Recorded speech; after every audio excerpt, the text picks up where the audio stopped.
Oh, it's recording. Oh, and then the most important thing, I don't know if he told you about the number one rule about JP. Jesus Christ. Did you fill him in about JP? Not yet. Not yet? Okay, good. We'll fill you in later. Okay. Okay. So I just gotta wonder until then? Just wonder. Okay. Just think dinosaurs. I don't even know what you... Oh, yeah. Good Lord. Rob's going to punch you in the gut already. Seriously. All right. Welcome again to another episode of the Untitled Car Project. I'm your host, Jeremy Molt. Grant Gonzalez. And Ian Fike.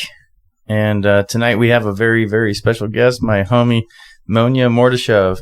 Thanks How's for coming it going? in. Yeah. I appreciate you guys having me here. Yeah, thanks for coming in. Just wanted to say Rob is out of town for this episode, so Good call. we wish he could be here, but hopefully the next one will be here. Yeah, man. Yeah. So, we've invited you on the show for a multitude of reasons. You're a very talented guy, Monya. But there's a few projects I really want to talk to you about tonight, man. One in particular, just kind of gloss over the Scion project that you had and how it started and where you're at with it. Yeah, so the Scion started Facebook Marketplace. I just finished doing a right-hand drive swap on a S13 coupe, and I was looking for parts, and then the full car popped up, and it was $1,500. And so I was like, called my buddy who was interested in the S13. I was like, hey, you want to buy my S13? He said, yeah, sure. And so right then and there, I messaged the dude. I'm like, hey, can you deliver that down from Seattle? And he's like, yeah, sure, I'll bring it. $300. I'm like, all right. What? Come bring it down. And like the next day, he drove it down on a trailer. So $1,800. I was figuring it was going to be a budget build. Definitely not a budget build. Well, you know, $20,000 a budget, too. Yeah, well, my initial budget was like $15,000, Yeah. but I blew that just on the drivetrain. Oh, Yeah. Wow. I believe it. But also, it was supposed to be the JZ that I had for the S13. I was just going to swap it in, but when it showed up and I started measuring stuff out, I would like we live in Oregon. I didn't want to run no heat, Yeah. and the engine was so close to the firewall where the heater core tubes come out. It was either going to be no heat or cut back the firewall and like box it in and modify the heater core. And I was like, I don't want to do that. So What kind of condition was it in when you got it for that money? it was completely totaled. Like the front end was pretty smashed up. Like I bought it kind of sight unseen. There was a couple of pictures on the marketplace ad, but other than that, it's like, yeah, I can fix that. Just a crunched up front end, but it went back to the frame rails pretty bad. Yeah, and so I ended up replacing the whole front core support, the entire passenger side frame rail, half of the driver side frame rail, the driver side or passenger side shock tower, and into the floor of the passenger side. Oh. So yeah, it was pretty bad, and I didn't see all that stuff. And on top of all that, it had went from like 6 different people in the time that it was listed for sale, or people trying to fix it and then realizing how bad it was. They're like, I don't want to do it. Let's just sell it. Yeah. Yeah. But the funny thing is, with the Porsche that I had that we're going to talk about, after I did the motor swap and that, I sold the motor to a guy, and he was talking about, oh, he's building this FRS, blah, blah, blah, blah, blah. Turns out that was the FRS, the same one. That's funny. Yeah. And so it went like full circle. I sold the guy the motor so he could learn about doing motor swaps on his Porsche. Yeah. And he's the one who bought the car from Copart or wherever he got it from. Whoa. And it went through like 6 other people after that. Wow, dude. And it got to me, and I posted on my Instagram, and he messaged me, hey, where'd you get that? I'm like, oh, got it up from some guy in Seattle. He's like, that's my old car. I'm like, oh, it kind of scared me at first because I didn't have paperwork for it. But Yeah. So, where'd you get all the parts? Where'd you source these parts? Did you get them all? Like, did you go to the junkyard and cut shit out, or what? I did on the very bottom, like, floor section, just because, like, most of the parts, like, all the front stuff, the frame rails and the shock tower, I bought all from Toyota, so you can still buy the stuff new. Oh, really? Yeah, and it wasn't, like, it was kind of expensive, and this is where it, like, started blowing the budget. Yeah. It was, like, $3,600 just in new metal. And like that's hood, fenders, bumper, and the frame rails and all that stuff. But the one piece needed like 7 inches out of the bottom, and it was $600. And so I was like, I'm not going to pay $600. I'll go cut a piece out of a donor car. And I ended up finding a guy who sold me the piece. I cut it out and it was $100. Oh, nice. So I'm a little bit better than $600. And I got more than I bargained for because part of the firewall was munched up. And so I cut that out of the new car and then replaced that as well. Nice. So, how'd you line it all up? What'd you do? Did you lay lines on the ground? I've never done anything like this, so I'm curious. Like one of those laser level things. Mm-hmm. I used that. I don't know how much it worked because it's not perfectly straight. I didn't like have like a tram to measure. I just put the new pieces in and they fit like really well. I'm like, okay, that must be good enough. And car drives straight. Yeah. So that's freaking awesome, dude. By the end, when you welded in and put all those new pieces and stuff, do you think it was better going through Toyota and buying all those new pieces like that, or would it have been better to just get a donor car? Yeah, well, the guy I bought the part from, he's like, why didn't you just hit me up to buy the pieces? And I was like, well, they sell them new from Toyota, and I like to buy new parts. I don't. Oh, yeah. You know, I've done 2 right-hand drive swaps, and I just got done with a right-hand drive swap like 2 days before I bought the car. Right. And I was drilling out spot welds and hammering stuff and fixing it. And it gets damaged when you take the stuff apart. And so it's like, oh, if I don't have to fill all these holes from drilling all the spot welds, I can just weld it on and go. Mm-hmm. Ends up with a lot cleaner end product. Oh, definitely. Okay. When you weld on it? Yeah. Oh, interesting. And so after you welded them on, did you find anything like you had to like beat it straight to measure out straight in the front, or was it that secure and I kind of just waited until I put the panels on, and then my hood's a little bit shifted over, but not enough to like take it all apart and move it back. And all your alignment's been in spec? Mm-hmm. That's freaking dope. Yeah. And like guy at Excessive has an FRS too. His was in a smaller accident, but more in the rear. Mm-hmm. And I think they replaced one fender, but it doesn't really line up that well either.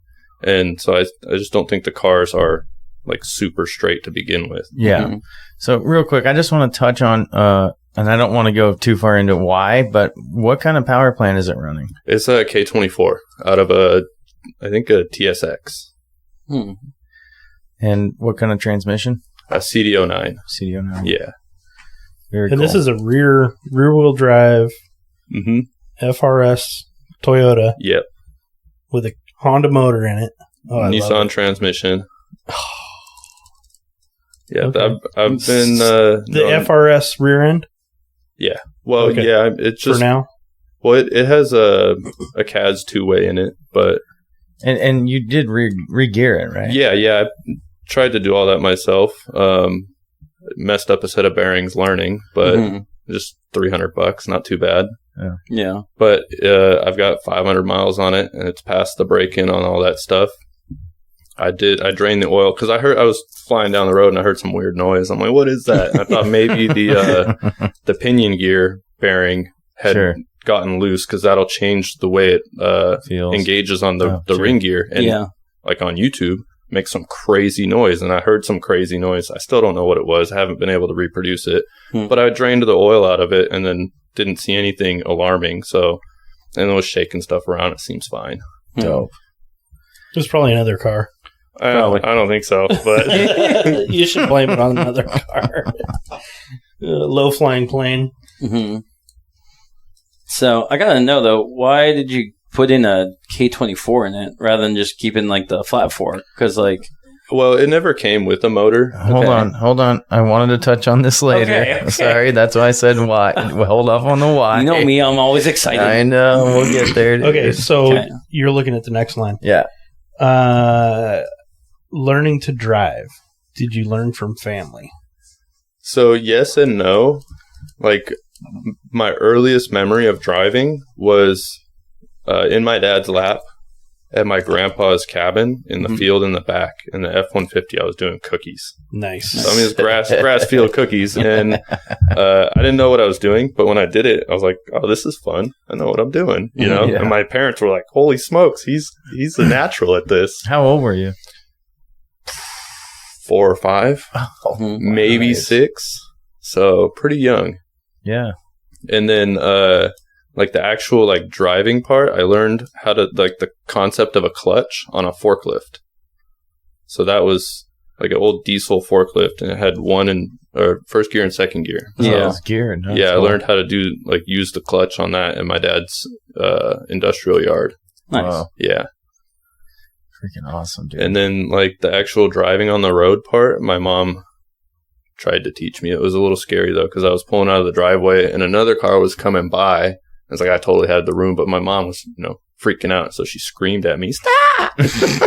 And I hit the gas instead of the brake and like went up the curb a little bit. I stopped the car before it went down the little hill, but yeah. Oh gosh. Yeah. Dude, I got a great story for my first driving experience. Do it. What do you got? My dad, we were out hunting one day. I was, I think 10, and he's like sipping the sauce a little bit, decides, I'm teaching you how to drive today. So I'm like, we're up on logging roads, and we had just got out of our first hike in looking for, that little buck. Didn't find anything. So he's like, why don't you jump in that driver's seat? See what you can do. Okay. So I jumped in, killed it about the first 3 or 4 times and finally figured the clutch out and got it going. Almost put his head through the back window a couple times. And it probably took me about 20 minutes, and I got the hang of it a little bit. And so we drive up the road a little bit farther and park in another little spot and hiked in. And a little while later, probably hours later, we come back out, and he's like, all right, take us back to the main road. So I went to turn around, and it was an old F-100 4-wheel drive with 36-inch buckshots. Oh, man. So no power steering, trying to turn that thing around at 10 years old. It. Like, I'm trying to turn the tires before the truck's even moving. Yeah. To, like, get it pointed in a different direction, because I had to, like, turn it completely around. Well, Dad's like, no, you got to get that thing going before, you start steering, because it's going to be easier. So I got it moving, and I fucking wooded it in second gear. Oh, boy. Put it right into this alder patch, mowed over probably 20 little alder trees, got back out onto the gravel road and started heading back to the main line, and I look over and he's fucking one hand on the dash, one hand on the door, just gripping it, man. He thought he was going to die. That's hilarious. That was my first experience. That's probably how my mom was when I went up the curb in the Taurus. Yeah. The Taurus.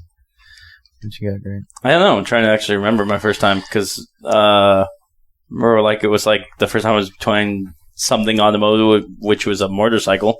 Yeah. Oh, really? But, yeah. I think I learned on motorcycles before I actually learned on actual, like, cars, because I am Boy Scout, so I wasn't driving until I was like 16. So like dirt bikes. So dirt bikes, yeah. So it was just playing around in grandma's house. We got I think it was the neighbors or my dad. No, old man bought us a couple driving around. And when you're like 10 years old and have something that goes fast and doesn't realize physics, I remember going up a hill at like full speed. I'm like, this is fun. Ended up in a rose bush and then had my leg caught between the back wheel with the throttle full. And I'm like, I'm going to lose my leg right now. It will not stop. I mean, if we're going motorcycles, I was really first automotive experience, I suppose. Yeah, I went from like, go-karts, scooters, motorcycles, all that stuff before I was driving. So, oh, yeah, for sure. So we've all been there. I think the only other thing other than that is close is like probably when I've been like 4 and 6, I'd be running backhoes, but like really slow, like like construction equipment and doing that, but nothing crazy. Turtle gear. Yeah, exactly. My first experience in an automobile, an actual 4-wheel one, was I was probably 13 or 14 years old, and my dad and my Uncle George were getting slammed and drunk as shit. So they're like, hey, and my Uncle George has a Austin Healey Sprite. He still has it. And I'd never driven a car in general.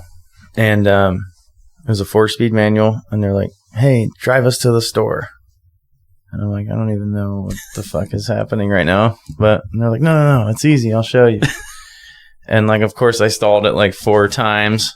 But I got them down the road and down to the store, and I remember just feeling, oh, man, I love this. And, dude, it was a manual little Austin Healey. I felt so fucking cool driving that thing. It was dope. That's awesome. That was my first experience. That's cool. I know when I was 14, my dad called me from work. I was staying at his house during the summertime, and he used to work at Reynolds Aluminum before it closed its doors. And he's like, "Hey, I need you to grab the keys for the truck and drive it down to the woodshed." I'm like, "What?" My best friend was there, Josh, and he's like, "Yeah, I need you guys to get in the truck, drive down to the woodshed. A guy's going to meet you there in a semi truck." It's like, okay. So we're both giggling like schoolgirls because I'm 14, he's 13. We're getting ready to jump in the truck and drive it down to the woodshed and pick up this spool of cable for the winch on the front of the truck. So I jumped in, did a freaking burnout pulling out onto the main road.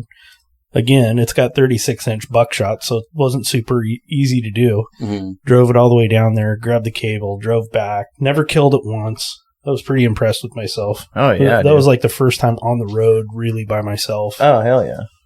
So, Monya, what first got you into cars, like on the level you're doing it now, essentially? I was thinking about this earlier, and I don't really have a definitive, exact one thing, but I did have a couple of friends who had Integra Type R, 2 friends with S13s. Okay. And we were always out late at night, running fast, doing hoon stuff. Yeah, for sure. We were all at the skate park. We started as, BMX and skateboards. I think that's where a lot of car people start, is at the skate park. And, getting rides home from some people. Yeah, throw your bike in the back. We'll go and then do some cookies in the parking lot on the way out. And I think some of that kind of stuff got me hooked. Yeah, no, I agree. That's good you brought that up. It's like extreme sports correlate, like whether it be dirt bikes, skateboards, rollerblades, BMX, it kind of all correlates to driving cars fast. The mentality that everybody has, because it's like that's a good point. It's not a team sport type of thing. It's an individual thing, and you express yourself that way. Doing but tricks. You can still build skills. Yes, exactly. And when you're doing bikes and skateboard, you're building stuff. You're working on things. Building ramps or building the bike or something. Mm-hmm. And when the bikes get boring, and I ended up getting a car. I stopped going to. I still took my car to the skate park, but the car was more interesting to work on. Sure. At what age? Stuff. I started driving when I got my permit at 15. The day I could get it, I had it. Same with me. Yeah. And I'm pretty sure I got a car when I was 15. My parents bought me my first car. Cool. It was a 69 Volkswagen Bug with 32-inch Swampers on it. No way. Wow. Yeah. Oh, that's awesome. Yeah, it was really cool. What color? It was like cream white with red bash bars and bumpers and That's stuff. sick. And it had a fully built motor with 95 horsepower. That's a lot for that car. Yeah, it was okay. pretty. So, what size tires? 35s. 35s. And on the front end, was it still the solid axle, or did it have IFS? It was solid axle. Okay. The B style. The beam. Yeah. Mm-hmm. The beam. That was a rough ride. Oh, yeah. It was pretty rough. But that was fun as shit. But yeah, at 15, 16 years old, what's rough? Oh, yeah, right? I mean, it's not only does it look like the color was perfect. Yeah, I just couldn't keep up with any of my friends. They all had, Type Rs and 240s, and I'm way back in the pack, and I'm calling them slow down. Take them up a logging road and see. Yeah. So, I wanted to touch on something that you've mentioned to me before. I know you use AI to help design things that you're using, probably in your car right now, I'd imagine, right? Not currently, but Okay. well, actually, yeah, I guess. I did use it a couple of weeks ago to help me figure out which direction I should go on my ignition timing. See, that's incredible. I just didn't quite understand the ignition timing 100%. I've used, make adjustments, but I want to understand what I'm doing so I know what adjustment I'm doing. And I know you have Link, right? You're running Link? Yep, Link And ECU. you have... Are you running any Arduino boards anywhere? Not anymore. Okay. The Link takes care of all that side of things now. Yeah. But I was planning on running the car with the factory ECU and all that stuff so I could pass DEQ. Mm-hmm. But throttle body issues was just fitment. I had it all wired and ready to go, but it just wasn't going to fit on the motor. So I was like, let's not do that. So what does that look like exactly with AI? How are you doing it? I use ChatGPT. Okay. And it's like, you know, when you're searching on Google and you have to change the way you're asking it, that's how it is with AI. You know, it's not smart enough to know exactly what you want, but if you change the way you're asking it, you can get a little bit different information from it. And like, for example, the first thing I used on the car that like blew me away was I was trying to get my power steering to work. It's electric power steering, and that's done through CAN bus, which is just 2 wires. And so first I need to know what the car is saying through the CAN bus. And so I used an Arduino board and made a CAN bus sniffer. And I just what is an Arduino board for people that don't know? It's a microcomputer that you can program pretty quick. You know, there's a lot of code online that you can copy and paste, and then you can make little side projects. And like a Raspberry Pi kind of? It's a simpler Raspberry Pi. Raspberry Pi is like a full size or full desktop computer capabilities. The Arduino is like a tenth of that, but it still is very powerful. Okay. But you just would type in just a line of code, and then it runs that code over and over again. Okay. Instead of like an operating system like a Raspberry Pi. Okay.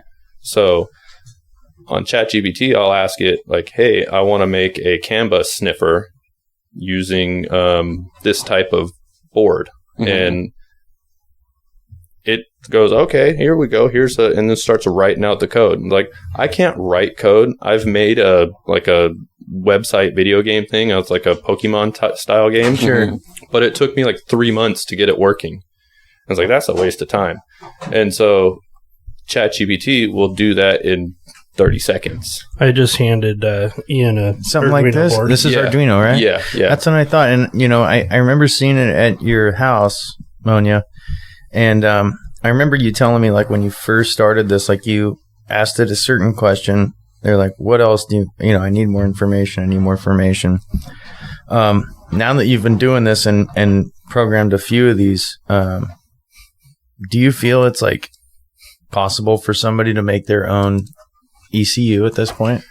Yeah, I've thought about it. Yeah, I think if you had maybe not an Arduino would do it, but I think a Raspberry Pi or multiple Arduinos could probably, you know, it's quite complex, but you could totally make like an ECU for a Briggs & Stratton single cylinder. Like totally read the air fuel ratio, adjust, and you could literally sit down with ChatGPT and build the code one thing at a time. Like, oh, I want to do air fuel mixture ratio. Yeah, like let's help me make a air fuel ratio calculator, and it'll help you write up like a wideband with an Arduino, and then you know you might need another computer to run the other portion, because I think stacking everything would just get too complicated. Sure, because that's the problem with ChatGPT. You ask it to make something, and it'll make the one thing, but then trying to ask it to add another thing, it potentially changes the stuff. So combining it, it's not quite. I mean, I was using the free version. Maybe the paid version might be able to do it a little better. That's the other thing is that, you know, the more years go on, the more technology evolves. Like, exactly. You know, wait until we get the next version, and then, you know, we get smarter where it can do that. Yeah. Yeah, and I was thinking about that because, you know, you're probably, at the time, you're maybe using 3.5 or 3.0 or something. It was 3.0, yeah. It was 3.0, okay. So now there's 4.0, right? Yeah. And they're talking about dropping 5 here in a few months, and it's like, I imagine it could probably do that. It probably could. And then you got to wonder, it's like, you know, with people like as interested and, you know, as smart as you, it's like, where's it going to be at 5? You know, where's the limit? Exactly, yeah.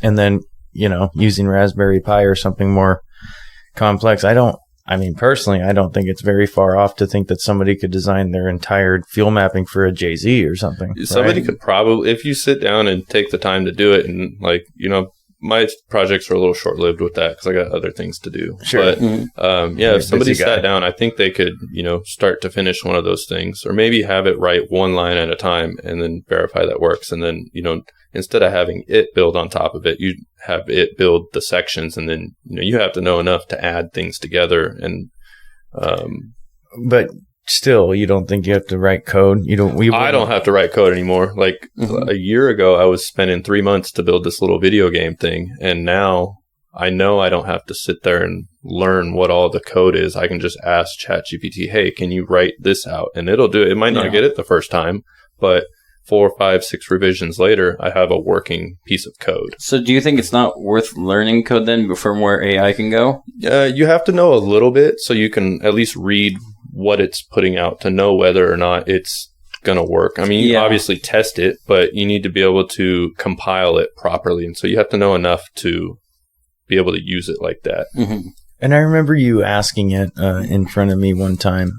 You have to write it in this bit rate or something, right? Or some type of baud rate or something. Right? Yeah. When I was having it do my power steering stuff, I asked it, hey, I want to make a CAN bus sniffer, which reads what the car's, like what's going on the line. And then that way I know at what feed rate to feed it back at. But it couldn't 100% get that right. And so I found some stuff on YouTube, and these other people were writing CAN bus stuff. And then they shared their little bit of information. It's like, oh, you need to feed the power steering signal at 100 times a second. And so ChatGPT wrote the like emulator to inject the code, and then I told it, 100 times a second. Mm-hmm. Like, you need to do this hexadecimal at 100 times a second. And then it did that. And with the power steering, it was 3 revisions, and I plugged it in and my power steering worked. Wow. And I was so blown away. That's cool. Me too.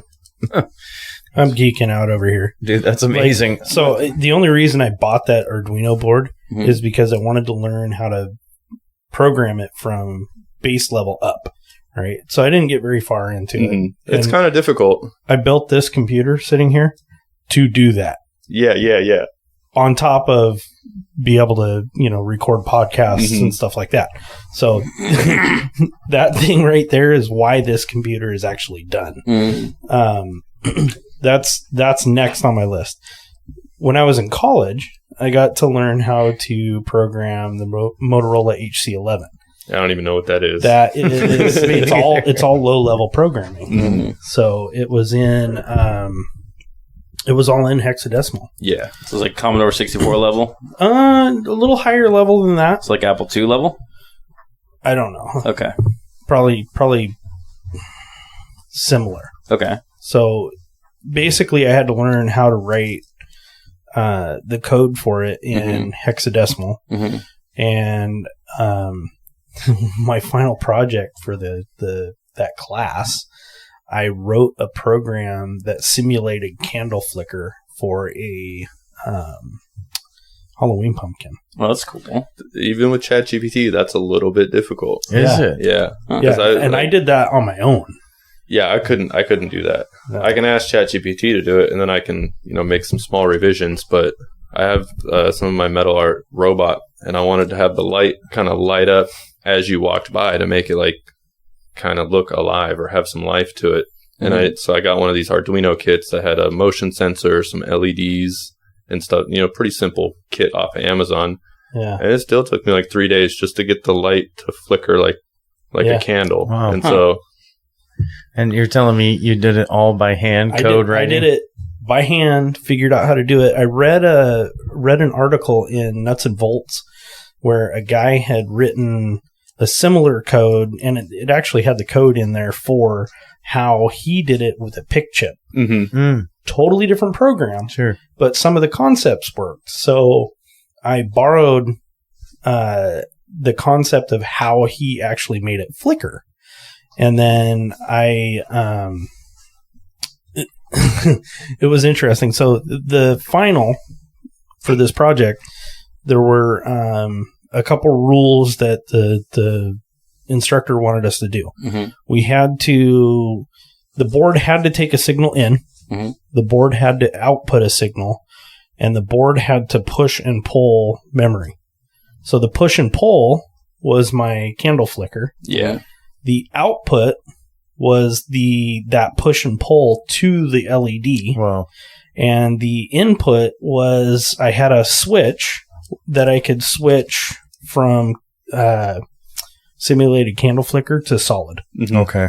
Or off. It was a 3-way So then switch. what did you use the memory for? To just have a random generator to say how much voltage goes out? So I had to put in the random generator for the push and pull how long that LED would stay on or be off.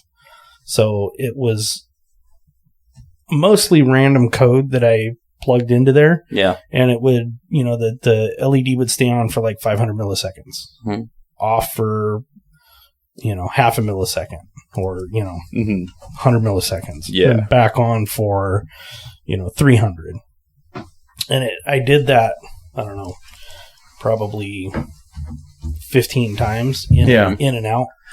So. Yeah, I mean, I know for a fact writing code is super nuts. I mean, I have friends that did it, went to school for it for years, and, they're still somewhat involved in it, but it's kind of been the consensus, like, it's going away because of AI. Yeah, well, I don't think not all of it, not all the nuance and everything. It might not be going away, but people aren't having to physically write the code. Right. Yeah.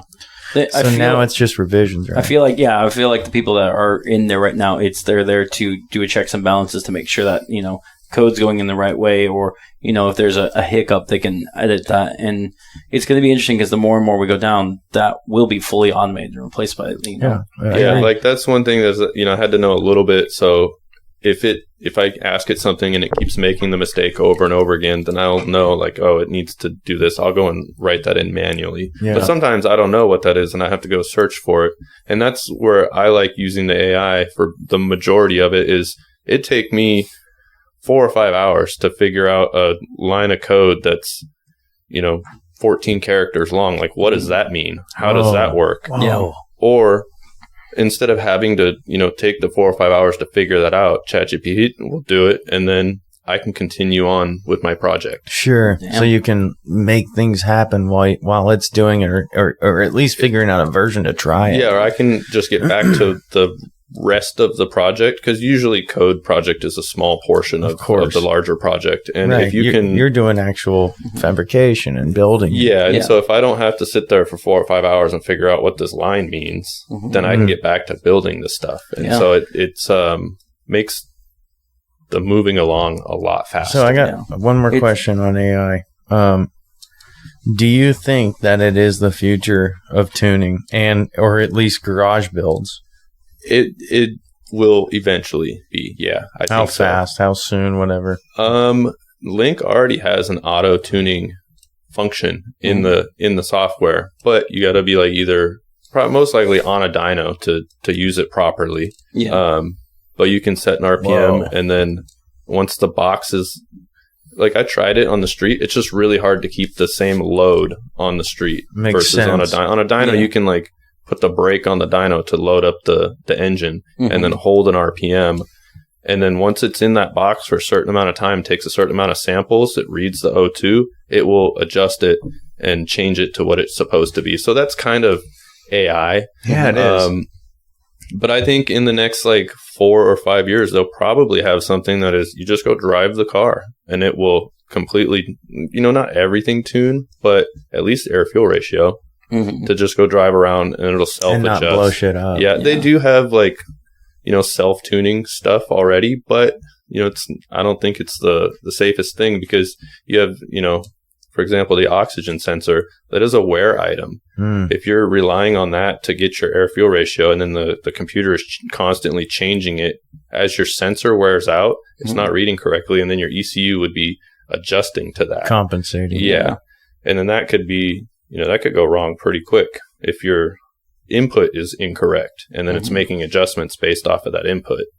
Yeah. So I think maybe sense. So you want to set it, use it to a point, and then set it, and don't have it do any more AI. Yeah. Well, I don't know. If you have it where it can be modifying, that could be also a helpful thing.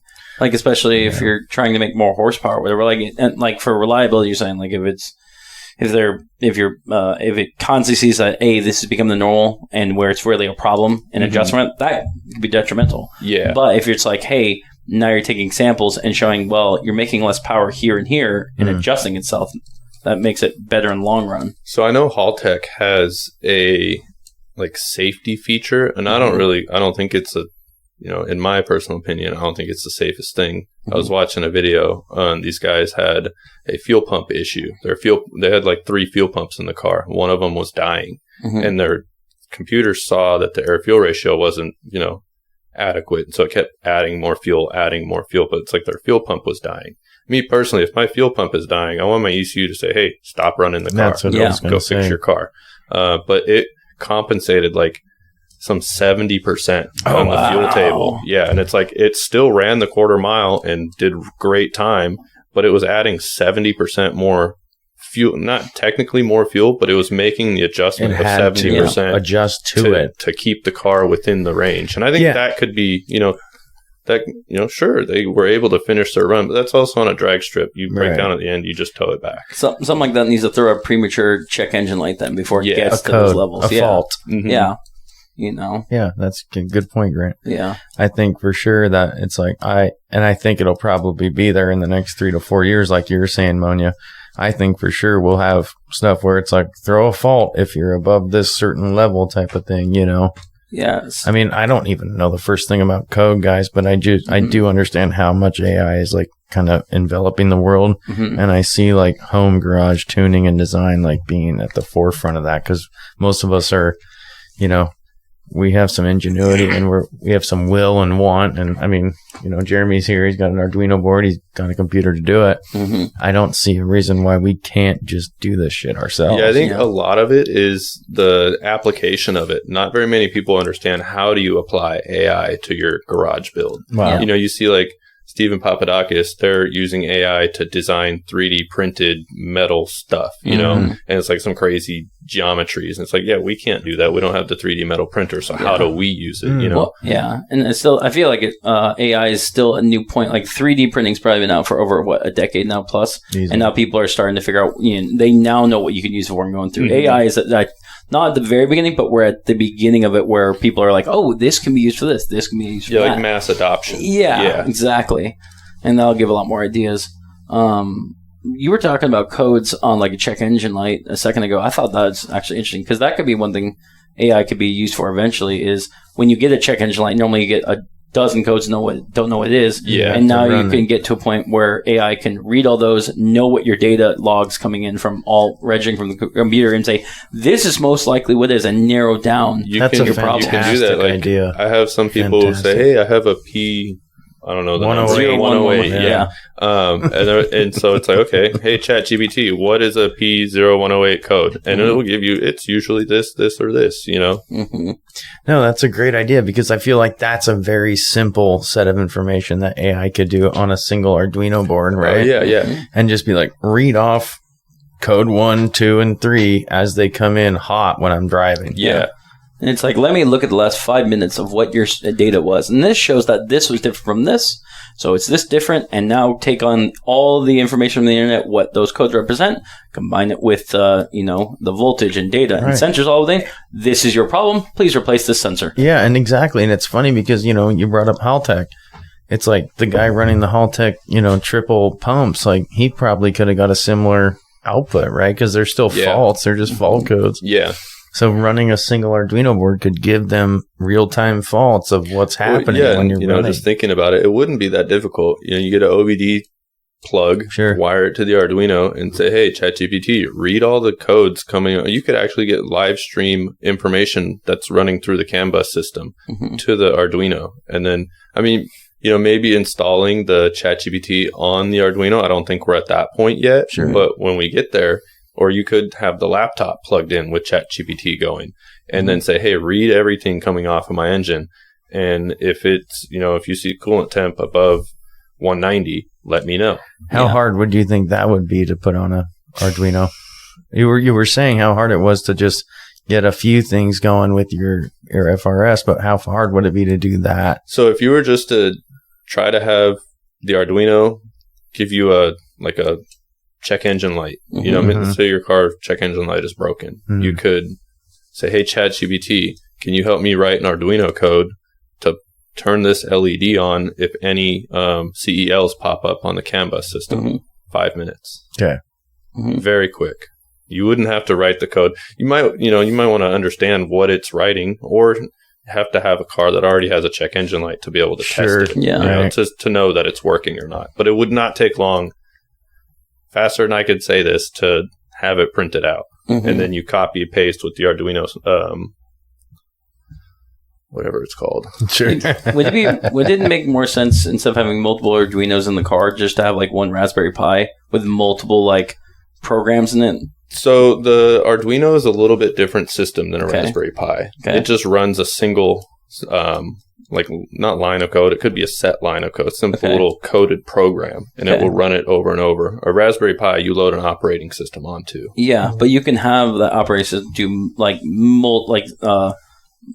multiple functions with it then. Yeah. So like if you were to say, I understand if you were having an Arduino doing like one specific system for your car, like for the power steering, but if you were doing something like, say, we were saying having code coming for and then check engine code, which all of data comes in from it, would that make more sense having a Raspberry Pi that now is taking all in data for codes? It's running through AI for that? Not necessarily. No?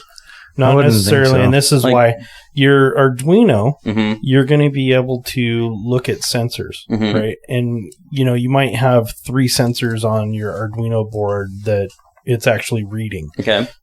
You could send that information back to a Raspberry Pi and have the Raspberry Pi basically connected to 3 or 4 Arduinos looking at different things. Okay. So it's like having the brain connected to hands then. Yeah, I don't think your Raspberry Pi is going to look at the information the same way, but the Arduino, I believe, is going to be able to translate that information and send it back to like a different program on the Raspberry Pi. So I think you mentioned this, Monya. It's a CAN bus system, right? Yeah. Like Arduino? Well, or it can use it at least? You can use it. Like I use, for my particular projects, I use one called CAN Bed. And it's an Arduino that has a CAN bus bridge emulator. I'm not sure what it's called, but it has the CAN bus portion built in. So you can just wire it to a CAN bus and then use the Arduino with it live. Okay. And so it can at least read off of what's coming in from the CAN system, like codes. And it also, it works as a regular Arduino, but if you were just to have a regular Arduino, you'd have to have the little CAN bus system and then wire that to it so you could read the CAN bus. Got it. Arduino is very basic, and then, like you're saying, you can add the sensors to it, and it's basically the sensors built into it. Whoa. Okay, so it's super capable. Yeah, another thing that I used it for is on my buddy's car is I did a whole chassis harness for him, and it's an IS300. You're familiar with that. I am. But we took out the whole multiplex system, so his fuel gauge stuff didn't work. So I had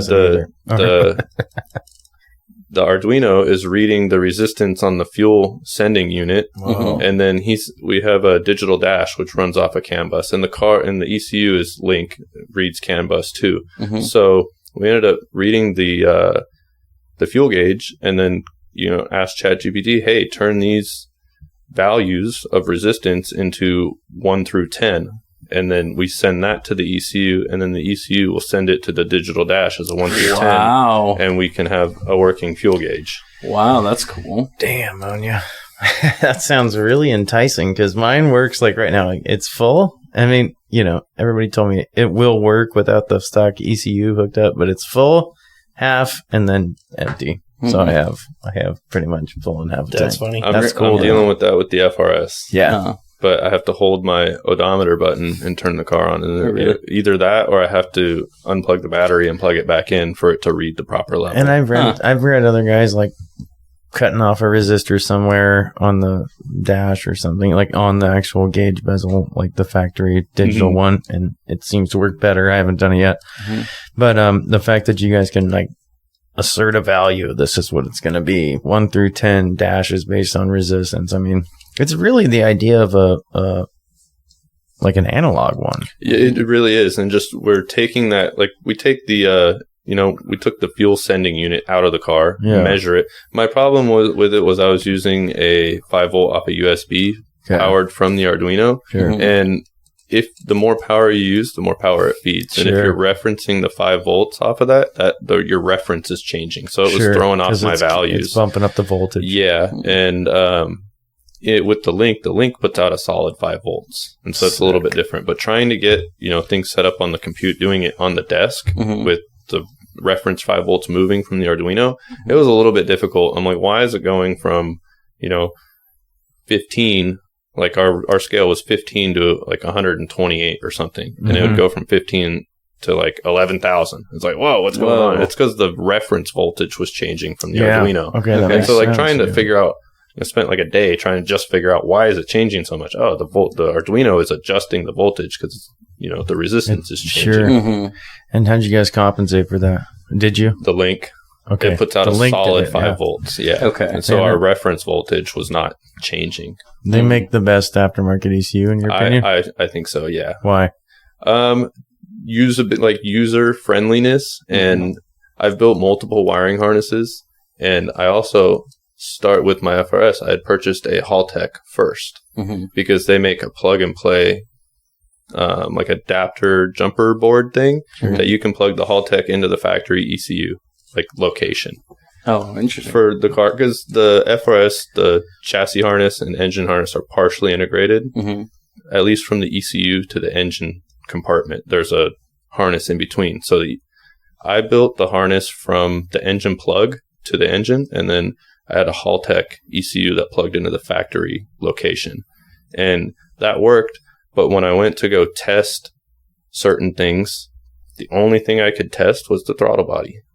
And on a link, you can test individual injectors, the coil packs. Like you can fire one. And so you're injecting IOs, you mean, essentially? No, like in the link software, you can go Turn on. cylinder 1 test, and it'll turn on at like 10 hertz. So it is injecting it, right? It's turning. It's telling it to give you a different signal, go high or low. Well, it just like will fire the injector. Oh, wow. So like if you're building a harness, did I wire it correctly? Turn on cylinder number 1 for the injector 1. Turn on injector 2. Turn on injector 3, and you can test them individually. And I had built a harness before I got the Haltech, and when I got the Haltech, couldn't test nothing. And I'm like, this is kind of lame. Like, Yeah. I bet. So I ended up selling the Haltech and then buying a link, and I had to rewire not the engine harness, but the jumper from between the ECU plug and the Haltech. I rewired that to work with a link. Super glad I did.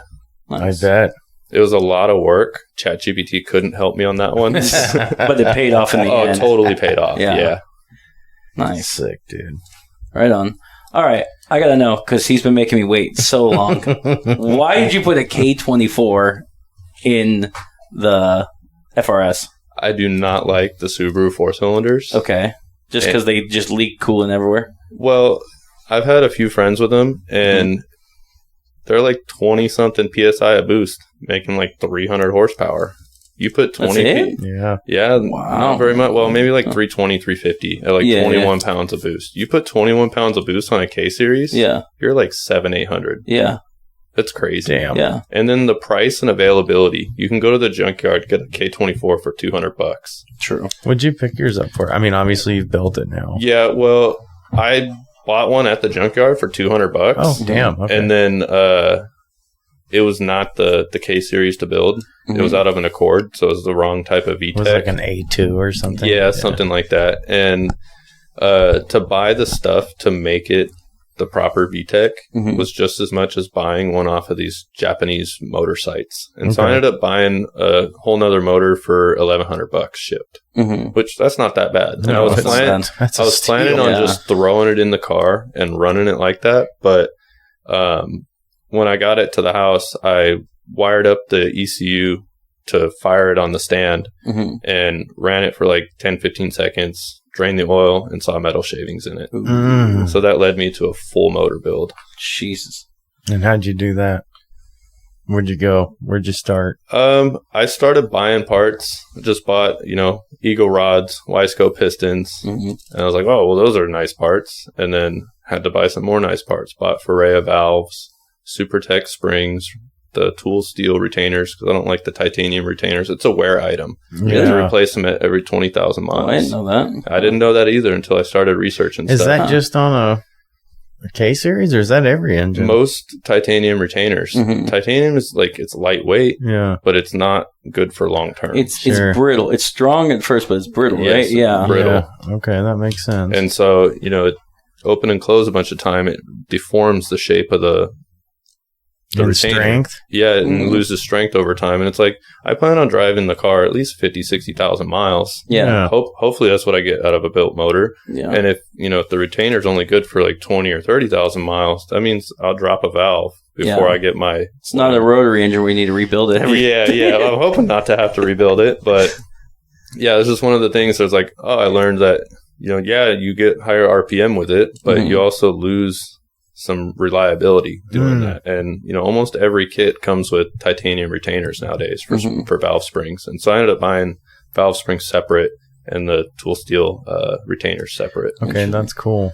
I was going to say, with that car, what was the end goal build? Because the reason that I was talking, like the original flat motor, 4 motor, why you wouldn't put that back in is because those cars are known to have really good handling because the weight's all low to the ground. Yeah. And by swapping the K motor, I feel like it'd be up higher. So, like, do you still have the same handling with it? Does it change the characteristics? I've never driven one that doesn't have a K motor in it. So I couldn't, answer that. Okay. But I did have a Porsche that was, the best handling car I've ever driven. Yeah. And this is right on par with it. Okay. Yeah.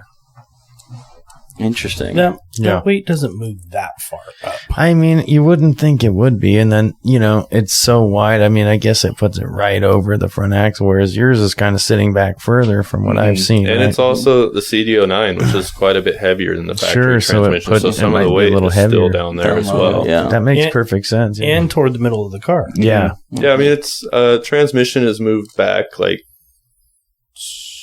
2.5 inches, maybe. From where the original bell housing was? Yeah. Did you have to do a lot of modification underneath it to fit it underneath? I hammered out quite a bit, and then I also cut out the factory transmission, support piece. Yeah. But luckily, you can buy that stuff from Toyota still. So I just bought a new one and then welded it back in further back. Wow. And did you do... you did a crankshaft, right? You did all of it? Yeah. Well, no, it's a Honda crank. They're forged from the factory, so they're pretty good. OEM bearings, just because I can you buy, I think it's 2,000ths difference in the different bearing sizes, and so you can just mix and match to get the proper clearances and stuff. And this is the first time I've built a motor down to the bearings, installing all that, measuring for all that. Every other time it was send it to the machine shop, have them machine everything, and then either a couple of times I had them assemble the bottom end and then I put it together, or they just do the work and then tell you it's good. Yeah. And you assemble it. Yeah. And then, you got to trust that they're going to do the right job. And my old machine shop, MMB Cylinder Heads, the guy retired. And ever since then, I've had trouble finding a reputable machine shop. And the place I took the K to was not a reputable machine. I mean, people told me, hey, this is where we take our Honda motors, but I'll never take my stuff back there. Yeah. Why is that? And you don't need to get into specifics or who. I'm just curious. I paid them to clean it, and they did not get cleaned. Got it. Yeah. Still sludgy. They didn't hot tank it? No, they didn't do anything. I had CSS installed, which is a block guard that they CNC the water jacket out, press in a piece of metal, and then deck the surface flat. It's way better than the top of the block? Yeah. Oh, wow. And so it changes it from an open deck to a closed deck. Wow. And I had one company do that, and then because they weren't building the whole motor, they just decked it and then sent it back. And so there was some stuff in it. Uh-oh. And I pressure washed it myself, cleaned it, sandblasted the outside to soda blasted, not use sand, but the baking soda. Yeah. And it didn't clean up the best. And so when I took it to the machine shop that did the cylinder head work, I said, hey, I need this hot tanked, cleaned, cut the rings, get the crank spinning, checked, and all that stuff. And they sent the crank out to somebody else, and then all they did was assemble the cylinder head. And then I got the block back, still with the soda on it.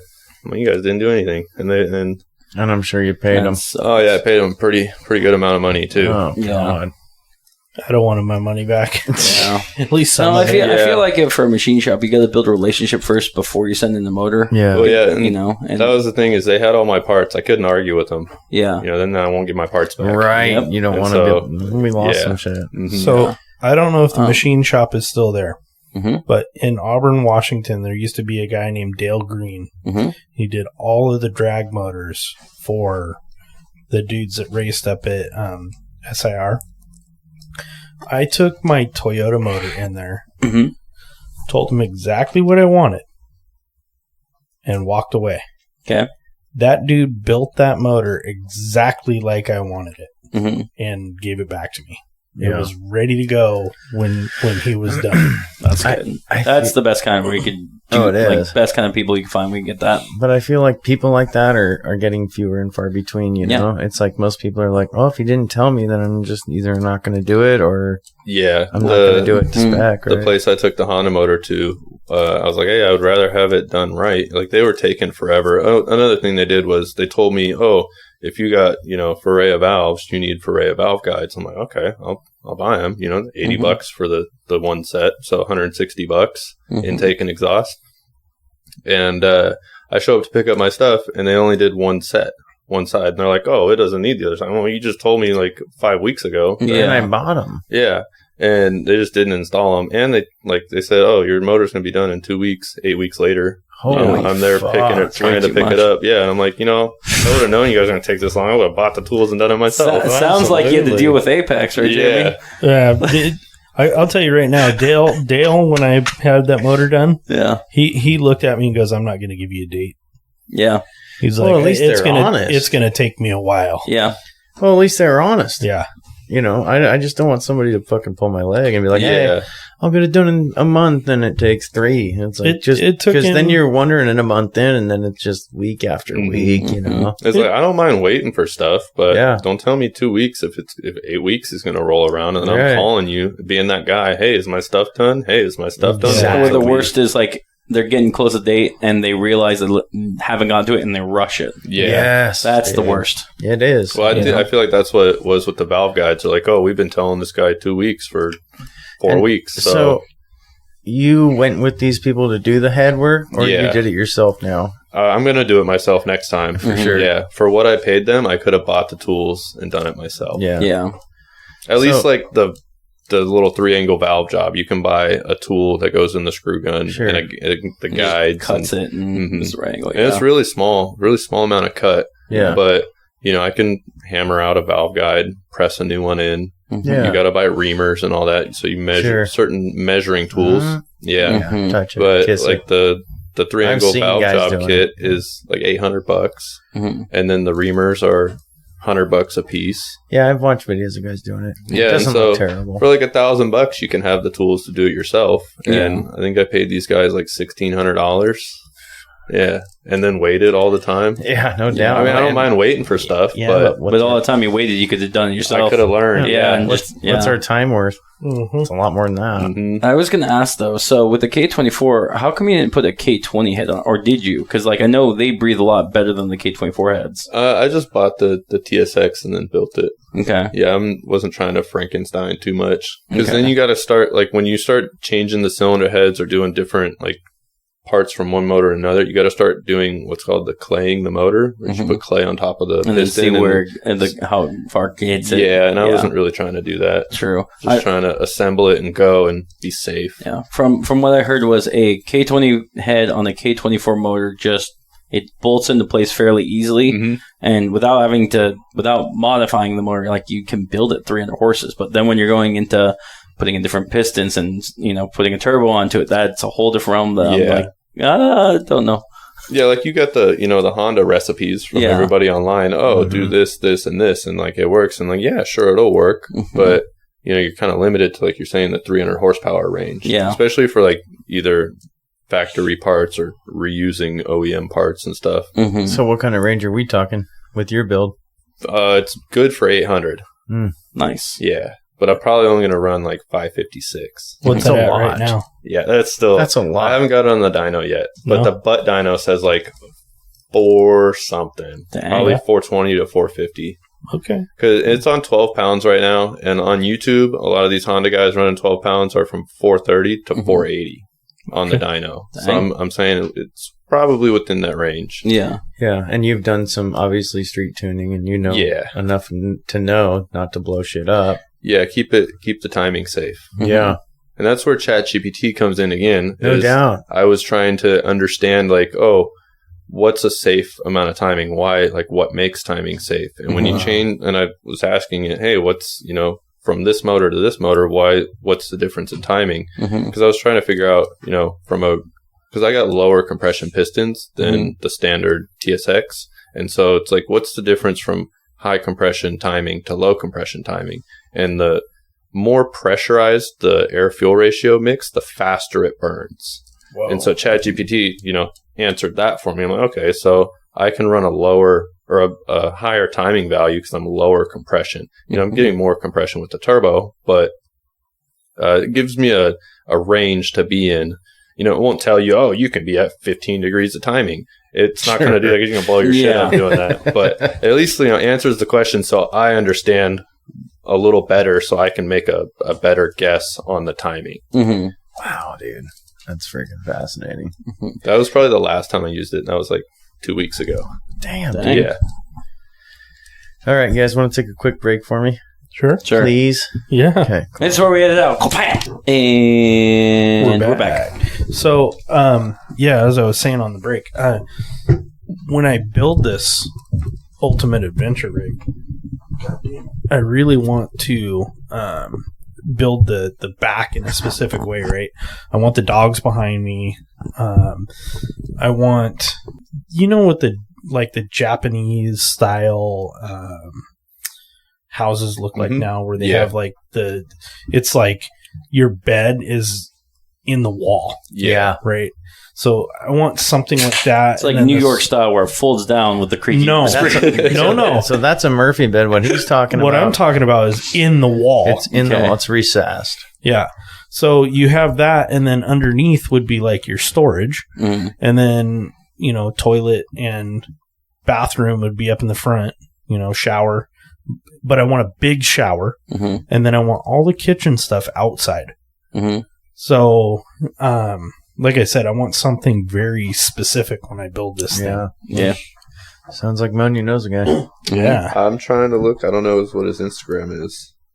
Oh, I'm sure you'll find it Eventually. Yeah. Soft, bro. All right, where were we? We were on Oozes the new bar. We're on the build with his We were on the K24, right? his old man. Yeah. We got through All the right. K24. Unless you guys want to keep going. What does K stand for? Get out of here. Cool. I'm muting you. There we go. Cool, like the Okay, heads. so let's talk about the build you did with your father. I'm still doing it. We just got it into the garage about 2 months ago. He's been this is his dream car. Okay. My dad's not really he likes cars, but he's not a car person. Okay. He can afford to build it, but he's got me to actually build it. Nice. And luckily, because he's had a couple of other shops do some work, and I'm redoing a lot of the work. All of it. I bet Yeah. you are. Like, for instance, the original motor builder was down in California. Took all my dad's down payments, money, and everything.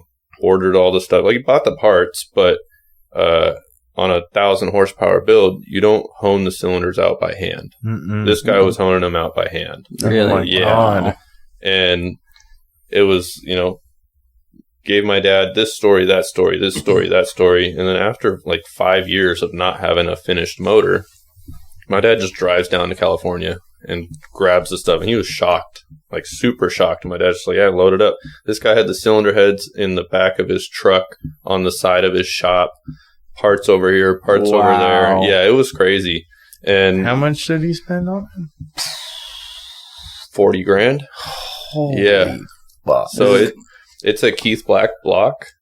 Okay. So it's a top fuel motor, a 540 cubic inch Hemi. And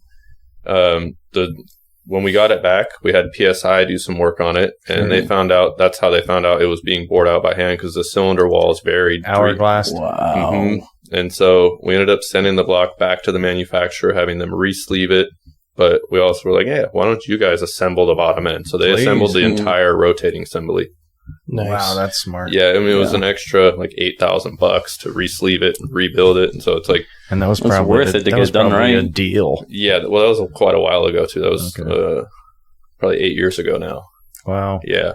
So what kind of car is it? It's a 69 Dodge Super B. Nice. Yeah. Ooh. Not your classic Dodge. There's not very many of them, but they are. I see them starting to come up on Mickham and stuff. They're getting pretty popular. So Yeah. I think it's going to be one of those cars in the next 5-6 years that's going to be really, really sought It's a after. big car. Yeah. Old Dodge cars are expensive. Oh, yeah. anyway. Oh, yeah. Well, I they are. mean, Mopar in general, they've Mhm. always been more overpriced in the last 30 years than their Well, Chevy that's because and they Ford knew what counterparts. they know what they have. They did, and they Yeah. built more performance-based cars. Yeah, You know, that's true. They did. They built more like this is what it's for, and they built less Well, cars. yeah, they say, what is it? Racing on Sunday and selling on Monday. Yeah. I think that's it. Yeah. Winning on Sunday, Yeah. selling on Winning on Monday, and the Sundays. Hemis would always win. Mhm. Oh yeah. Yeah. So, you're helping your dad build this car. I know it's been a long time in the making. What kind of chassis? What are we talking? Give us some lowdown on this. Yeah, thing. so it's got a Roadster Shop chassis, custom made, and it's tubbed. Mhm. Right now, we have a Mark Williams rear end, but another one of the shops we had working on, they didn't verify any information when they were ordering it. So the gears are only good for 4 to 600 horsepower. Yeah, so that's still good. So you're going to grenade that the That's- first Oh, yeah. trip, Yeah, that's less than And, the cubic inches. right? the diff is a True Track diff, which the manufacturer said, only good for 800. It's like, well, what are we doing here? So I ended up, contacting the manufacturer again to see if we could upgrade to what's called a floating axle, which where the bearings are on the housing, because this just has flanged axles. And Old school. yeah, and the guys that ordered it, they don't do race cars. Right. They do your street rods and cruisers and stuff. So I'm thinking, and they don't use the internet, and so I just think They're just not- old school. Yeah, they're old school, and they're not aware of what's out now. Yeah. And Yeah. we plan on running the car, so we want to do the airport half-mile runs with it. So Damn. yeah, and I don't want a wheel coming off at 180 miles an hour, so it's going to have to get a floating axle rear end. And so we contacted the company to see if we could. It's a modular rear end, so you'd think, just pop off the bells, put new bells on it, and then start going. It's like, no, that's not how it works. And talking with that company just over email, they left a sour taste in my mouth. And so I'm like, I don't even want to send them any money. And we were ready to spend like $15,000 on a new rear end. I'll Yeah. bet. That's what it takes. Yep. And ended up contacting another company called Strange Engineering. Mhm. Super nice people. And talked to them on the phone. They're like, yeah, we're not going to sell you that because that won't work for what you're trying to do with it. So we have these other options that you can do. And I had to run through them with my dad because it's his car. I'm Yeah. like, oh, yeah, send it. That's what we need, But my dad wants it a certain way. And Of course. that's why we ended up buying that particular modular rear end. It looks great. Looks absolutely great under the car. But it's not going to handle It's not the power. practical. Yeah. Yeah. And so we're going to have to get a fabricated steel housing and then with floating axles and all the good stuff and the proper gear ratios and everything. And it's like $6,000. So this other company, they were ready to take $14,000 without even checking what we were going to use it for. Well, they were checking their bank account. Yeah, Exactly. well, and that's when I realized, they've already did this to us, Mhm. or to the shop that ordered it. They didn't verify anything. They were just ready to take the money and then send you the stuff that might or might not work. And so talking to this other company is like, they want to make sure that they're selling you the right product. Mhm. They figured you had already done your hmm research, but Yeah.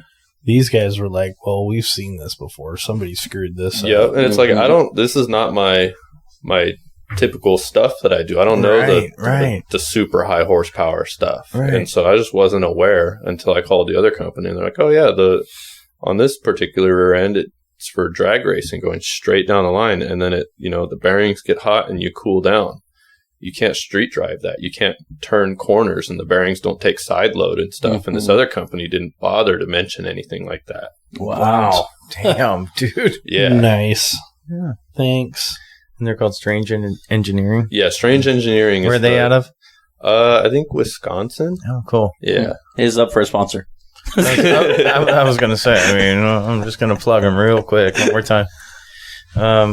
Are you guys doing a boosted application? I don't know. Yeah, it's blown. Oh, is it? So it's got Supercharger. supercharger. It's 871 blower. Wow. Fuel injected. It's going to be wild. I bet. Yeah, we're shooting for like 12 to 1,500 horsepower. Damn. Yeah. I've seen pictures of it, and my God, it's stunning. It just already, just the amount of work you guys have put into it. The chassis and everything else looks freaking phenomenal. So please tell me this rear end will handle that now. The new one will, yes. Okay, thank you. And you guys are able to use the old housing? No. Oh, you guys had to scrap it or sell it? We're going to try to sell it. It was $8,500, but since it's a custom part, you can't. It's not something you can return. See, these are the stories that make me just so sad and sick.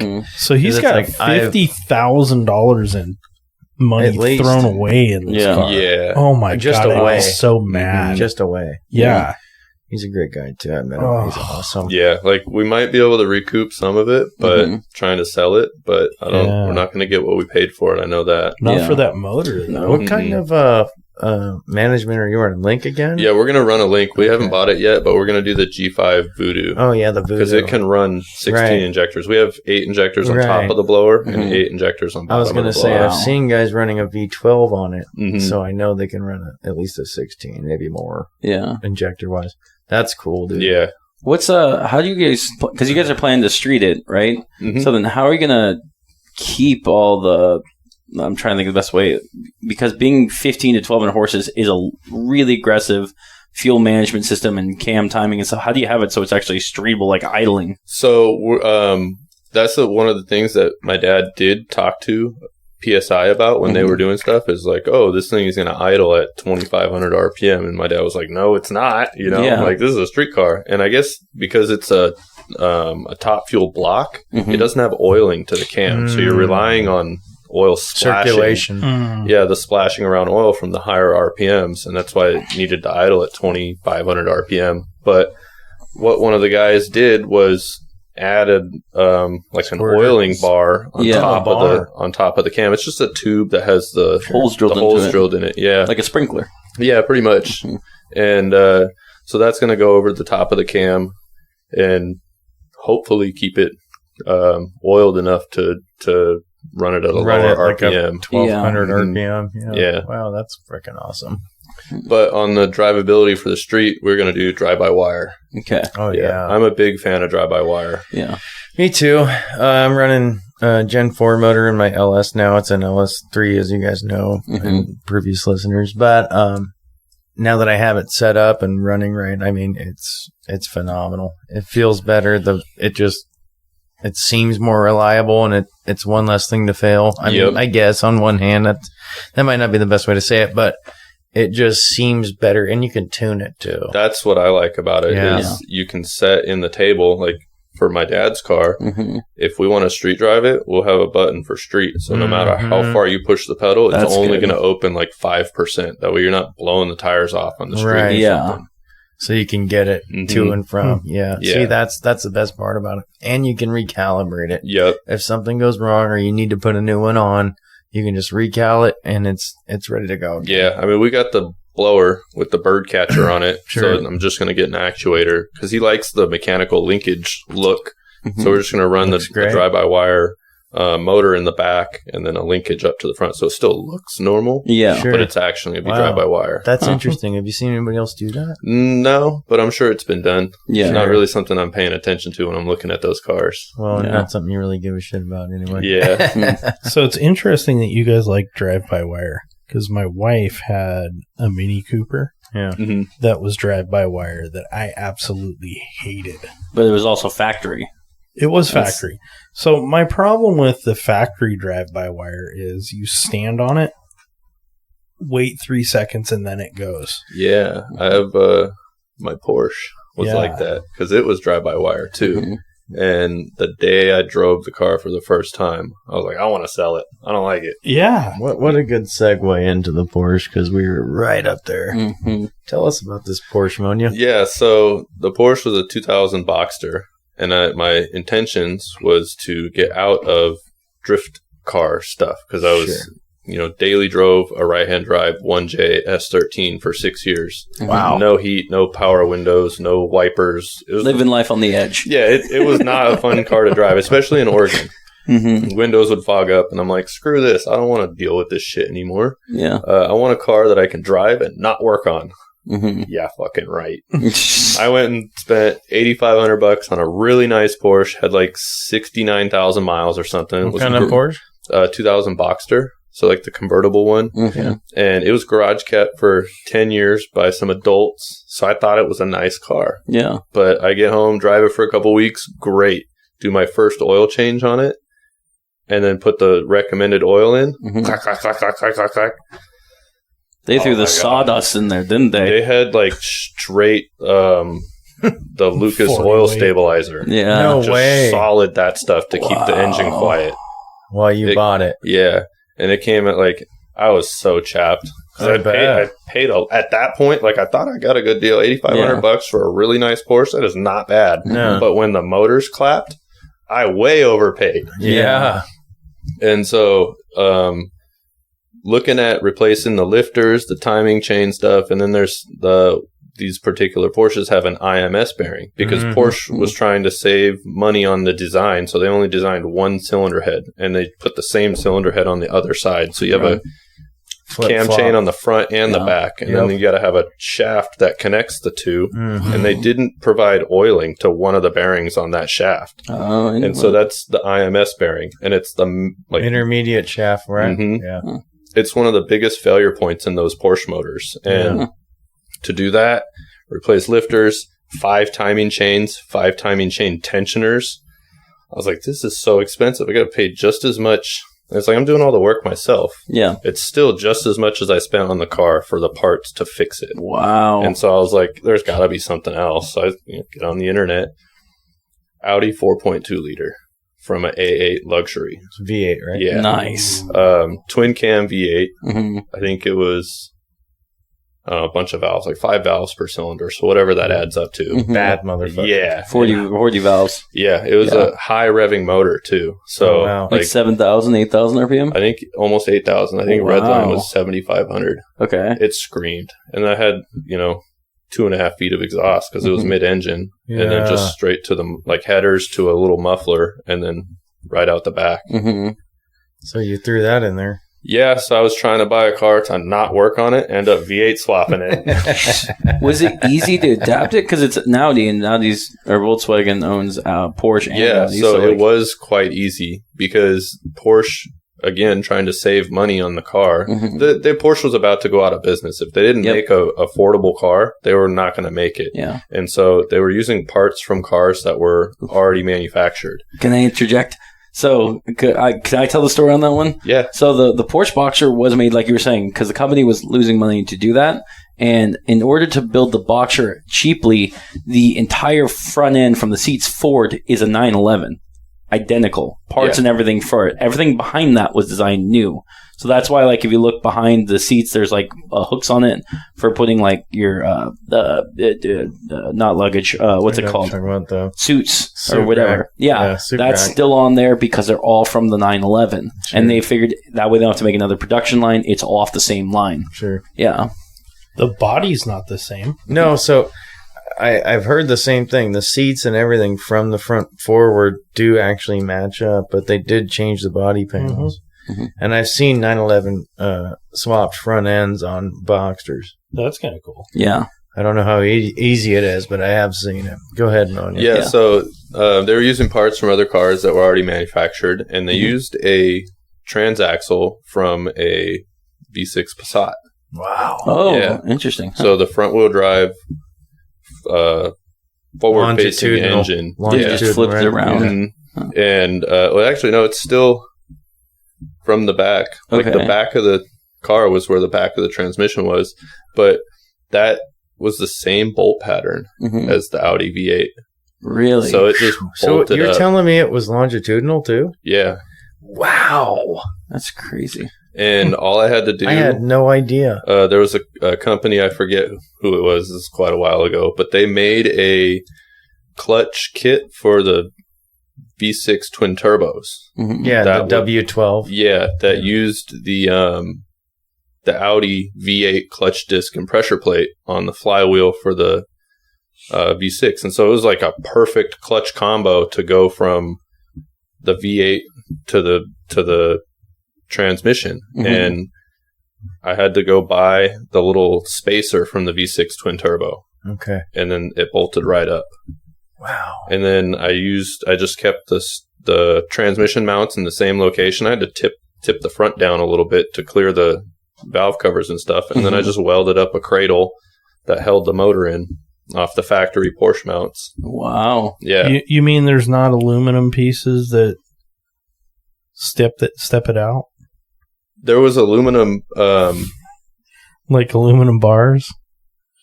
no, there's just the factory trans bracket. I'm talking about the Lambo build. Oh. Not okay. I don't think I've seen that. He's got a build that we can touch on. Oof. But yeah, no, It's not oof. I'm No, curious. it's oof. So you made a custom cradle? Yeah, it was pretty easy. Like the factory engine cradle thing, I ended up cutting the rear half off because that bolted to the frame, and then there was like a front motor mount, and I basically connected some DOM tube from that little bracket and that held up the middle of the motor to the front motor mount, and then added 2 motor mounts from Excessive on there. Mhm. Wow. Damn. And it held up the motor pretty dang good. Oh, I guess. And it fit? Yeah, it fit. I had to cut a little bit of the top. Could you see the motor from the rear deck lid? No, it was. I was going to say, it's got to be all the way under. Mid-engine. I know, but I'm just saying it had to be almost all the way under there. Yeah. The only thing you could see was the exhaust. Little bits of exhaust pipe sticking out. And that car sounded really good. With the V8 in there, like, how was the heating with that? Was it way more hot or what? It heated up a lot quicker. Yeah. I ended up, because the thermostat and stuff was behind the timing belt on it, and I was like, I'll never be able to get to this. And so I took that out, and then in my coolant lines, I put an inline thermostat. Okay. Damn. Yeah. And then still plumbed the factory coolant. I ended up plumbing AC into that. I just never charged it because it's like, But it was ready. Yeah, it was ready to go. That's cool. Damn, dude. You know? Like with the V8, I figure like the cooling system, you didn't have to change the radiators in the front. Mm-hmm. Like, No. wow. So, What about tuning wise? So I ended up That's having some issues with, like, after I wired it up, Mhm. that was another thing, is I tried to hire a couple of shops to do the wiring because I wasn't super savvy at the wiring at the time. Yeah. Like I'd done, 240 swaps and stuff, but everything is online. You can find all the little diagrams. right. It's just to wire pass this. me down shit. Yeah, you can find SR20 stuff on Google Images in 5 minutes.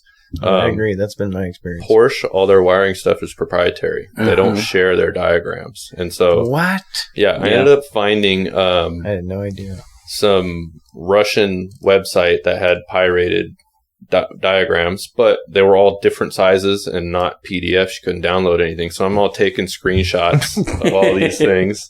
And And use Google Translate to translate the Russian. that was actually for the Audi side of things. I couldn't get the Porsche side of things. I found another guy on the internet that did the V6 twin turbo swap, and he provided me with the... Where was he from?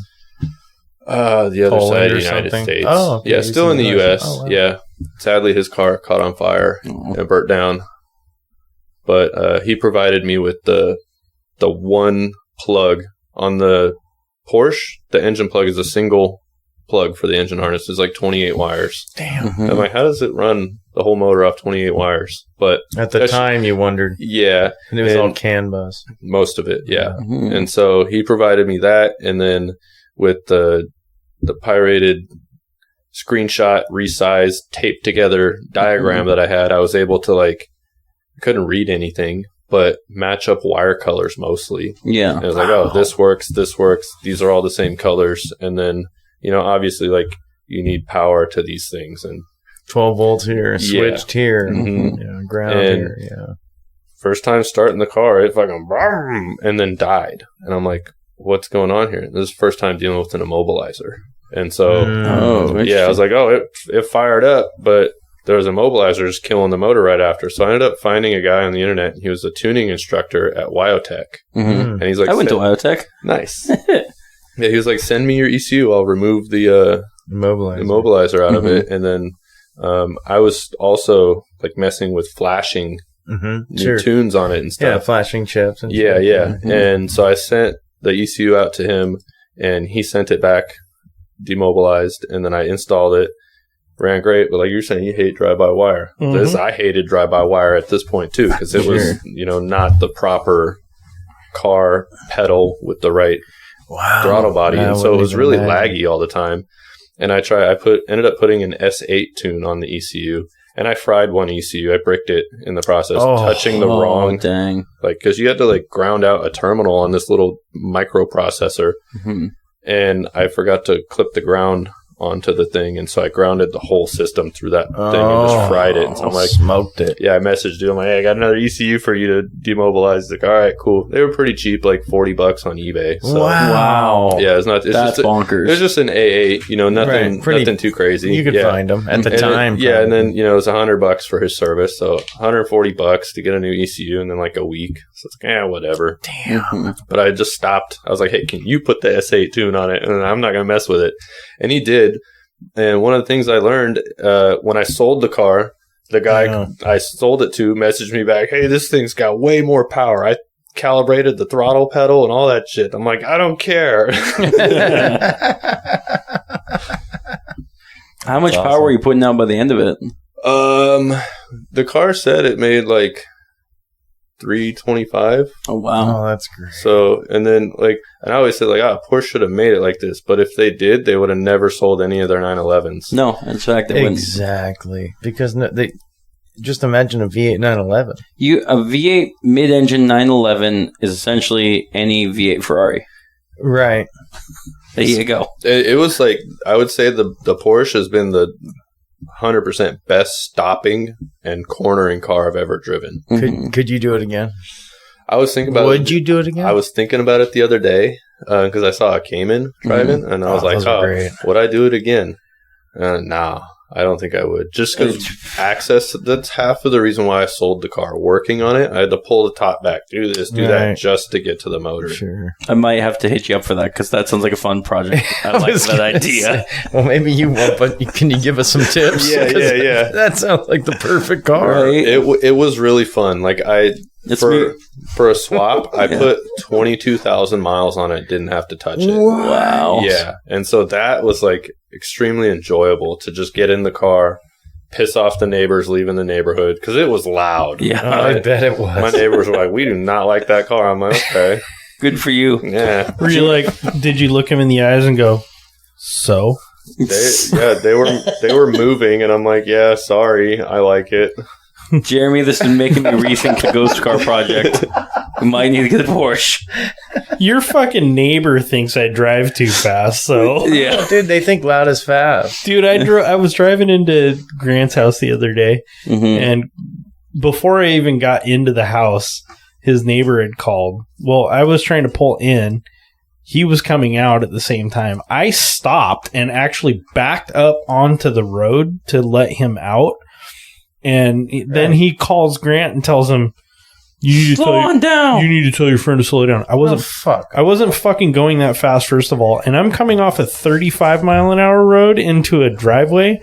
He was actually clipping coming out of that driveway. You know what's funny? Yeah, you find it a lot. Like old people or people that aren't ready for a loud noise. They're like, "You're speeding." It's like, no. The car's loud, but I'm not speeding. Don't get it twisted. My neighbor's not old, though. He's like younger than Jeremy. Here's the thing. It might have looked like I was going fast, but I drive a big fucking truck. Yeah. He drives a Hyundai. So I mean, I would be afraid too if a fucking Ford F-250 was flying at me. Yeah, I live in an HOA. So I got those neighbors. Yeah. And you guys kind of are off to a little hillside there, but I see what you're saying. And like my garage faces like 7 houses' backyards, and so if I'm in my garage, like one time I figured out I could set 2-step. And so I was doing that in my driveway. Wow. And I've been in that house for 20 years and got my first HOA complaint. That's funny. I'll bet for setting the 2-step up. And then I had other neighbors. Like I was trying to tune my car to drive it up and down my street. And so I'm, driving back and forth and making adjustments. And one guy yells at me, "Slow down." And I'm like, I look at my dash, stop. I'm like, I'm not even going 20. He's like, oh. And I'm like, what? That's what I'm saying. It's like Dude. always people are like, slow down. It's like, I'm going 15 miles an hour. It's just a loud fucking car. The other day, I'm walking the dog, and there's a kid. He rides his dirt bike down the hill, and he turns around and he's riding the dirt bike back up the hill. Yeah. So I'm like the cool old neighbor. I'm like watching this kid, you know. I watched him ride by going down the hill, and I watched him come back up the hill, and he gets back up to me, and I'm like, throttle it, dude, throttle it. Oh, of course. Yeah, I used to have a shifter cart. Oh, yeah. And I would rip that up and down my street. And I tell you what, I could do it once, and I had to put that shit away. Oh, yeah. Really? I tried it twice. The second time, every neighbor was outside of their house looking at what the fuck just drove by. On the phone. See, I'd be- on the phone. I'd be the neighbor like you. If you drove by the first time, I'm outside. The second time, I'm like, Yeah. and show that- me what that bitch will do. That thing would do 80 miles an hour up my street. Fuck yeah. It was fast. I believe it, dude. I feel like the spoiled rich kid right now because like I didn't do that until my adult years, but it's like, I'll just pull out a Ferrari and go down the street and rev it up and down. Dude, you have- Then we'll go back. I'll grab a Cobra. Let's go up and down. I need to show off to these kids that come to the house. Well, I drove. I'm like, okay. So, what are you going to do with the FRS, bro? So it's going to be like the daily driver, Sure. the weekend drifter, Oh, yeah. and then I have like one kind of goal with it. When I was reading some NHRA rulebook stuff, I found out that there we go. if your car makes 2 9-second passes, just under 10 seconds, within the 9 seconds, and Okay. it's a street car, got street tires, street brakes, street stuff, Sure. insured, street registration. Yeah, it's a street car. You send in your 2 slips, they'll give you a little sticker. I don't know what it looks like, but it's only for fast cars. Okay. So I want Damn. this sticker. You're trying to flex. Yeah, a little bit. All right. Because All right. isn't it once you go below that or so, you need a parachute or something? I'm not sure. I didn't read past that. Okay. I thought they'll send me a sticker. That's probably the sticker says. Set the sticker and Wait. that's it. What's the pass? How fast? Just a 9 second. So I don't think you have to have a fucking. Well, when do you No, have to no, do a no. shoot for that? That's what I was asking. So I mean, under I'm sure under you need 12 a cage. Under Probably. 12 is a cage. So they actually updated the rules since the Hellcats are coming out with 1,000 horsepower from the factory, and people don't want to cut their $60,000 cars up. They updated Tough the rules. shit. Fuck you guys. Cage that bitch. I think 2016 and newer, as long as there's no modified firewall and you're all on street stuff, you can run And what year is yours? 2016. There you go. Yeah. All right. My bad. Yeah. So you can run, I think, 135 over the line. Nice. Oh, my okay. God, on Yeah. 60. Or Well, what's a 135 or the 135? quarter. Yeah, the quarter. 135 is like It's gotta be. 11s? It's gotta be high. Low 11 and a half. 10s. check. Well, Low it 10s. depends.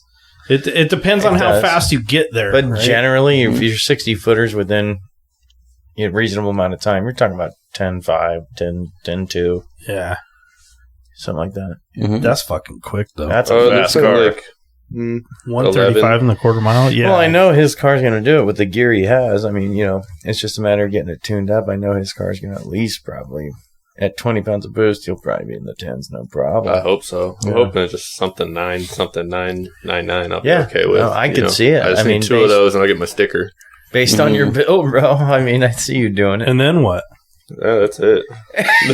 Just get the sticker and move on to something else. My dad's car, yeah. You gotta get the Yeah. big golden We're gonna- sticker and then we're be like, gonna, good job. Build This is a a cage fast good car. for Yeah. 8.5 on my dad's car. Oh, yeah. So, I'm gonna laugh if that sticker just says +5 horsepower. yeah, that'd be funny. Dude, No, I'm gonna make those that say +5 horsepower. Yeah, Untitled car project. Yeah. I think we need those. they're just gonna be everywhere on the Ghost Car Definitely. project to make it That'd be faster. Yeah, that'd be fucking awesome. Would you put one of those on if we gave I you one? totally would, yeah. +5 horsepower. This thing does 9. Yeah. A dog car project. It's gonna say +5 and big, right? And just then and fine small. print. Yeah, yeah. It's gonna be Untitled Car Project. Yeah. Having an NHRA drag sticker on it at all that says you're a certain class is pretty tough. That's sick. Yeah. On that Fuck car. A street car, at least. It's a street car, yeah. Mhm. And it doesn't, it's unassuming, you know? Yeah, Mm-hmm. Dude, that's a sleeper. it is. It's fucking Oh, It has I no love it. business sounding as good as it does It really, for a Honda dude. motor. When he pulled in and I was standing up here on the deck and then I heard it and I walked down and he like whipped around the cul-de-sac and I'm like, phew, that thing sounds money. Because you cammed it, right? Yeah, I put cams in it a couple weeks ago. You had already parked. Ian and I were standing out there, and I'm like, hey, you're going to have to move forward so my wife can get out. You fired that thing up. I'm like, ooh, it struggled. That's legit. Yeah. That's when you know you got Yeah. cams. Oh, it like, went at first. At first, it didn't sound like I was like, oh, it sounds good. Mhm. You know, it's a swap. Yeah. But now you can hear that it's built. Oh, Yeah. yeah. And I really like that. Yeah. I just put a cam in my LS3 and, dude, at low P idle, man. I haven't even tuned it yet, but it's just freaking sounds so good. That's one thing I And was it revs hoping- to 7,000 RPM now. I was hoping to get the Lopi idle, but I didn't get it. Well, it's different on a 4-cylinder, Yeah. right? I mean, your separation's a whole lot different because you have 2 cams, too. But, yeah, I mean, I figure with the tune, you'll still be able to tune it how you want to sound. It'll sound different when you tune it, like on the dyno, right? Not at idle. Okay, not at idle. When I put the cams in originally, I went and drove, tried, made some small adjustments. I had to move VTEC up 1,000 RPM. Mm-hmm. And then cruising back, I made knock ears for it to listen to the motor so I could do some, to listen. So like for knock. stethoscopes. Yeah, I mean, it's a knock sensor on the side of the motor to an Amazon audio amplifier to some See, headphones. this is the type of shit I wanted to talk to you about, man. Who's doing that shit, man? That's And cool. Yeah. I put that on so it's like, because I'm, with the ignition timing, trying to figure that out. Yeah. I got to listen. I have the computer screen that shows little spikes and stuff, but I wasn't sure if it was the sound of VTEC locking the cams or locking the valve train together. I wasn't sure if that's what was the knock sensor was picking up or if it was actually picking up detonations. I'm like, $50, I'll make some knock ears. Yeah. All right, I got the Damn, most dude. important question of the night. If you say radio, I swear, Jeremy. Does a radio matter when you're driving the car? My 240 didn't have a radio. My Honda didn't have a radio. The Porsche had a radio. I mean, but you're not. If you're racing the Why does car, he is do your radio this? on? Hell no. Okay, so I will say that, and does this car has a radio, right? It does, yeah. Okay, There so we go. Perfect. the sickest, not the sickest, but a really, really fun drift car that I've been in before that I've sat just, shotgun in, had a badass stereo, and I can 10 out of 10 recommend a drift car with a stereo. There you and go. I'm talking, I get that. I'm talking I get the sub, the amp, all of it.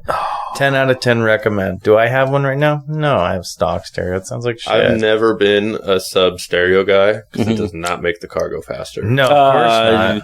I don't know about that It's one. not going to make it too much go slower anymore. No, because but it's they're gonna light make- now. Yeah, Yeah. but when you have the music going, your foot's going to be pushing more on gas, and that's Have you going to make it go listened to fast. any of the shows before? No, I haven't. Oh my god.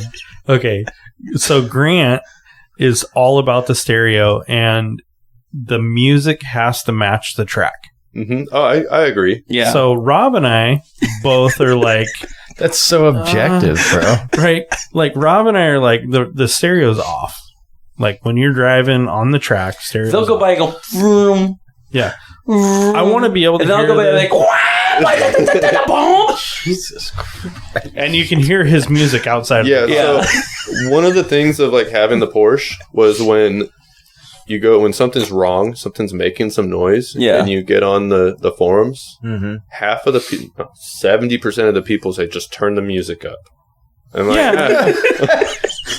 I don't like that. Like, I want to know what's wrong with my car. I want to fix this. by. Yeah. Oh my god. You know what's funny too? It's like so good. so I wouldn't recommend it. Like if you're shaking down a car or like with autocross, based on what you guys have told me, I've Yeah. never even done autocross, But you're doing I've it soon. seen it. I'm You're gonna doing it do it. soon.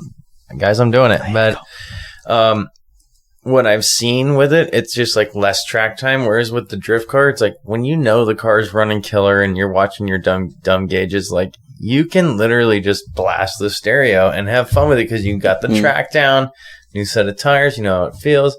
Whereas with, autocross and time attack, it's like you got to be on it. You want to be a little more focused. Of course, Grant doesn't give a shit. I do it by feel, sir. But see, that's what I'm saying. By feel, it's same with drifting, right? Like you're on throttle, you can feel, you can hear it, and you have a little more room to turn up the stereo because it's like your 50th lap of the day. Yeah, if your car's solid. If you're solid, that's what I'm saying. That's what I was getting at. Yeah. I mean, I drive a Ford. I wouldn't say solid, but I'd say it gets to point A to B squirrely. Yeah. Perfect.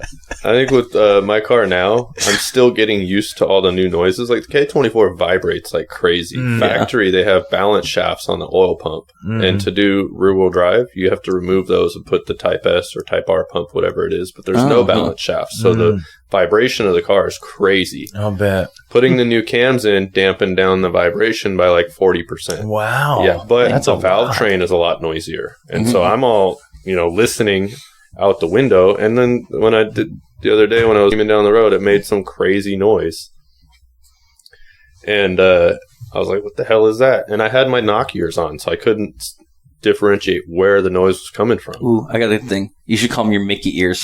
The Mickey ears? Yeah, are they like big headphones? No, they're a little smaller than these ones. I mean, it's pretty badass. Right? So I changed your next question. Okay, Ian. Don't change it. I changed it. I didn't. It's not much. I just changed guest question to all question. Yeah. All question. Yeah. No, okay. I agree. I just wanted to start with Monya. Yeah, so we'll start with you. Favorite drivetrain? I'm going to go with rear-wheel drive. Why? No understeer when in power. Okay. I've driven some really fast Hondas, and when you're trying to corner and hit the gas out of the corner, you go straight because the wheels are spinning. Mm-hmm. I do not like that. Yeah, it's a lot going on. Yeah. And then all-wheel drive, things break. You can't clutch drop an all-wheel drive. Yeah, that's true. You can't clutch kick. You can once or twice maybe. Yeah, you can't kick it either. Yeah. Unless it's built to the hill. There you go. Or a that's Lambo. Expensive. A Lambo will fucking grenade too. Don't kid yourself. I mean, look at mine. It's already is. I mean, I know with the Lambo, like you can set it up to like use one paddle as something and you can clutch kick with it, right? You can like they used to make 6 speeds with all-wheel No, drives. they do. I'm just but they haven't made them since the Murcielago, so it's like now it's all. But you can like clutch dump, I guess now, like on track a little bit with the DCT or whatever it is. Yeah, but it is more expensive. Yeah. It's a lot more expensive. So the reason why I choose rear-wheel drive is very similar. So I believe that having front-wheel drive, you're steering, and if you're making good power anyway, and don't get me wrong, I want to preface with this, one of the fastest cars I've ever been in, actually the 2 fastest cars I've ever been in, one was a front-wheel drive Honda Civic, and one was an Evo 8. And that's cool. They both scared the shit out of me. I'll agree with that. Really? One of the fastest cars I've been in was Integra Type R. Yeah, the fastest car as far as feel and time that I've been in was a EG Civic. Are we talking like fast, Boosted. like in terms of like around the corner or fast in the straight line? in a straight line. This was a straight going line. fast. Yeah, it did an 8.3 second quarter mile. Yeah, and I was sitting passenger. In a 4-banger? Yeah, I don't know how Oh fast my the Honda God, that is was. It was that I putting in. like 40 pounds of boost. It was an LS VTEC. It had the B18 head with a B6 or a B16 head on a B18 block, and it was fully built. With my buddy in Ohio, Chad. He's still a friend of mine. It was the fastest car I'd ever been in at the time, and still drag car fastest time I've ever been in. And dude, it was sick. But you're not going around a corner doing that. Like it still had torque steer. Like he was fighting it the whole time. Yeah, even when you're going straight, it wants to change lanes when you're spinning the tires like that, especially with that kind of power. I imagine all wheel would do better, and I see a lot of guys doing all wheel in the Hondas now, which is cool. But the fastest street car I've been in, like, was an Evo, and it was brutally fast, and it was shocking. But as far as Monya brought up some good points, it's expensive to maintain, it's expensive to build. You're gonna have, if you're putting steering where your power is going, you're gonna have more problems. Rear-wheel drive just kind of cleans all that up. You got power going to the rear. You got steering going to the front, and you can kind of fine tune in the feel much easier, much better. Yeah, and if you start to oversteer, you can start Power steering. out. You can start steering with the gas pedal. Yeah, steer with the to rear an extent. Yeah, for the most part. I think you can do that with any car, though. Grant, how about you? You go first, because I've got so many things going on with Brian. I am not going first. I think it first off depends on where the engine's at. Okay. Because if you have a front wheel drive with a mid-engine, rear-end engine, that's a really awkward trying to figure out how that would feel. See, that's why I wanted to go first. I love this answer. But I mean, for me, it's rear-wheel drive, but that's because most of everything I've driven, whether it's muscle cars, sports cars, mid-engine car, Italian cars, everything's been rear-wheel drive on that one. Yeah, I have driven all-wheel drive, and I've been around them, and I can pick that up fairly easy, I feel like. And front-wheel drive ones, the only run I've driven a little bit was Antonio's Focus, but I do see the benefits of them going through on autocross and time trial, because you could put your power down while you're having your front wheels gripping and going. So on a high horsepower one, I don't think it'd be great, but on a low sub 500 where you're getting grip and you put your foot onto it and pulls you through the corners, I could see that. Yeah, it's but beneficial. that's a lot for a front wheel. It is. It definitely is. Yeah, You're pushing it. Yeah, even with an LSD. But I think rear-wheel drive is. You can just throw the back end a lot more easier that way. You can. This is back with a front motor. Yes. Okay. Or even if you're rear in the drive, mid-engine. FR setup. Yeah, FR setup. Or even in the mid-engine, you can still have all the weight back there and throw that around, too. I did not like the Porsche. Really? That was the one car that I was That was mid-engine, right? Yeah, it was mid-engine, and I was a little scared to eat corners, just because a front-engine rear-wheel drive is predictable. Mm-hmm. Yeah. The mid-engine is not. No, but then you see guys like the Nova drifting a mid-engine rear-wheel drive car, and they're smoking it. I'm sure it could be done, but for me, I was going around the corner. Sure. Up here, Up off Weir. Mm-hmm. No, coming from Shoals Ferry. Yeah. Mm-hmm. And up You here. talking about the roundabout? Roy Rogers? Roy Rogers. Yeah. Roy Rogers yeah. passes Shoals Ferry and then up what used to be It's 100 got mile an the hour bank. hill. That little sharp corner there. I was Mm-hmm. going around there and I spun out and my Porsche scared the shit out of me. Because I was You talking not about that 15 mile an hour corner? Yeah. Okay, Yeah. I know where It's we're supposed talking I was about. probably doing 35, but it scared the shit out of me because it just, I didn't go in the ditch or nothing, but I was not expecting it. And you couldn't correct. No, not at all. I just spun out. I think that's the one thing that people don't assume, whether they're in an economy car or truck, whatever. When you go into a midship design car, it is a whole different feel setup than any other thing on the road. Correct? Yeah. Wow. It felt great eating the corners. I eat a corner at 60. Coming down 185th, I'd zip the top here at 60 miles an hour, no problem. But after spinning out there, I took corners very carefully, just because I was because you can lose them. A front engine rear wheel drive is predictable. You can tell when it's about to start going. There was no inclination that it was going to happen. It just did it and surprised the shit out of me. Yeah, because with a mid engine, to get the maximum speed out of it is entering a corner at the maximum speed. Once you're over the line, it spins. But before that, you're then not going as fast as you can, because you can't really apply. If you apply brakes to it, then the back end wants to come around. If you apply gas to it, then you're going to... Depending on how you have the limited slip, if there is one, it'll either lock and drive you straight, or it'll help you steer through the rest of that corner. Well, I trust what you guys are saying. You guys have both driven many more midship locked up cars than I have. I've only driven maybe I had a MR2 with a limited slip. And even then, that's basically rear engine. It was close to mid. It was mid-engine, but it was right there on the edge. Yeah. I can only imagine that once you get it over the limit, it's gone. Yeah, right? It is so scary. That's too, how it was if you're trying not to drift the expecting MR2. So I had two MR2s, but the AW11, the first gen, once you got it over the limit, it was a great car. I loved it. I bought it for $1,200 in Beaverton, actually.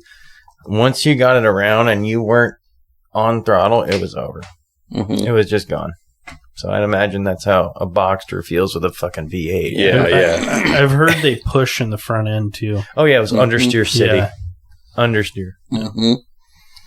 So my turn. Okay. I think it depends on the application. You're going to say 4x4. No. Well, I will go dirt. Okay. And it depends on the application. If I'm driving a truck, I want front rear. right? I want front motor, rear wheel drive all day long, right? Gravel, dirt, sand, whatever. Really? If I'm driving dirt in a car, I want all wheel drive and high horsepower. If I'm driving autocross, I prefer my all wheel drive over front rear or rear. Yeah. Rear. Right. Mm-hmm.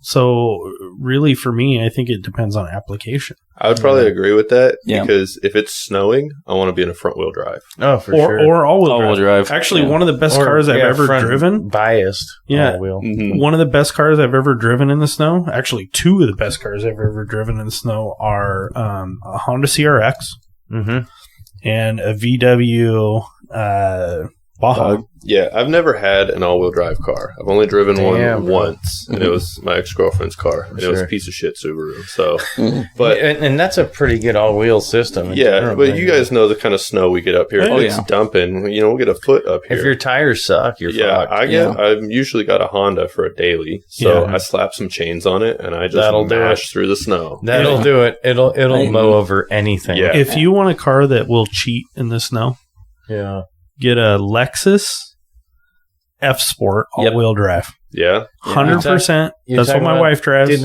is that the FRC? The RC350 F Sport Bro, does nothing but good in the snow. You're in good company because me and Monya, I know for sure, both love any Toyota Lexus. Yes. Especially when it's a big coupe and it's all-wheel. That car that my wife pulled out in, I swear to God, when I drove down to the grocery store for food when it was like 8 inches of snow out, had no problem getting out of here. And she's on sport tires. Yeah. It had no problem getting out of here. I stood on it going down the hill. It jumped up to 70 miles an hour going deet, deet, deet, deet, deet, deet, deet. And then when I jammed on the brakes, it was like, oh no, it wanted to stop right now. I was super impressed by it. So one car that I've actually surprisingly been impressed by in the snow was Blake's IS300. Wow. Yeah, he put some studded tires. Yeah, and he scared the shit out of me because he's just hauling ass. I'm like, you need to slow down. I don't know if I do that in mine. Yeah, yours might be a little more powerful, but he was just he was NA2J, so that's 220 horsepower. I would have done it with the stock motor. Yeah, and in fact, most people are so convinced that rear wheel drive sucks, but in the snow, put some snow tires or studded tires on. It's awesome. I used to rip my 240 with chains on the back, you know, and I like Taylor's Ferry. You guys know that road. It's pretty. I mean, I had to go up it backwards once, but I still made it up.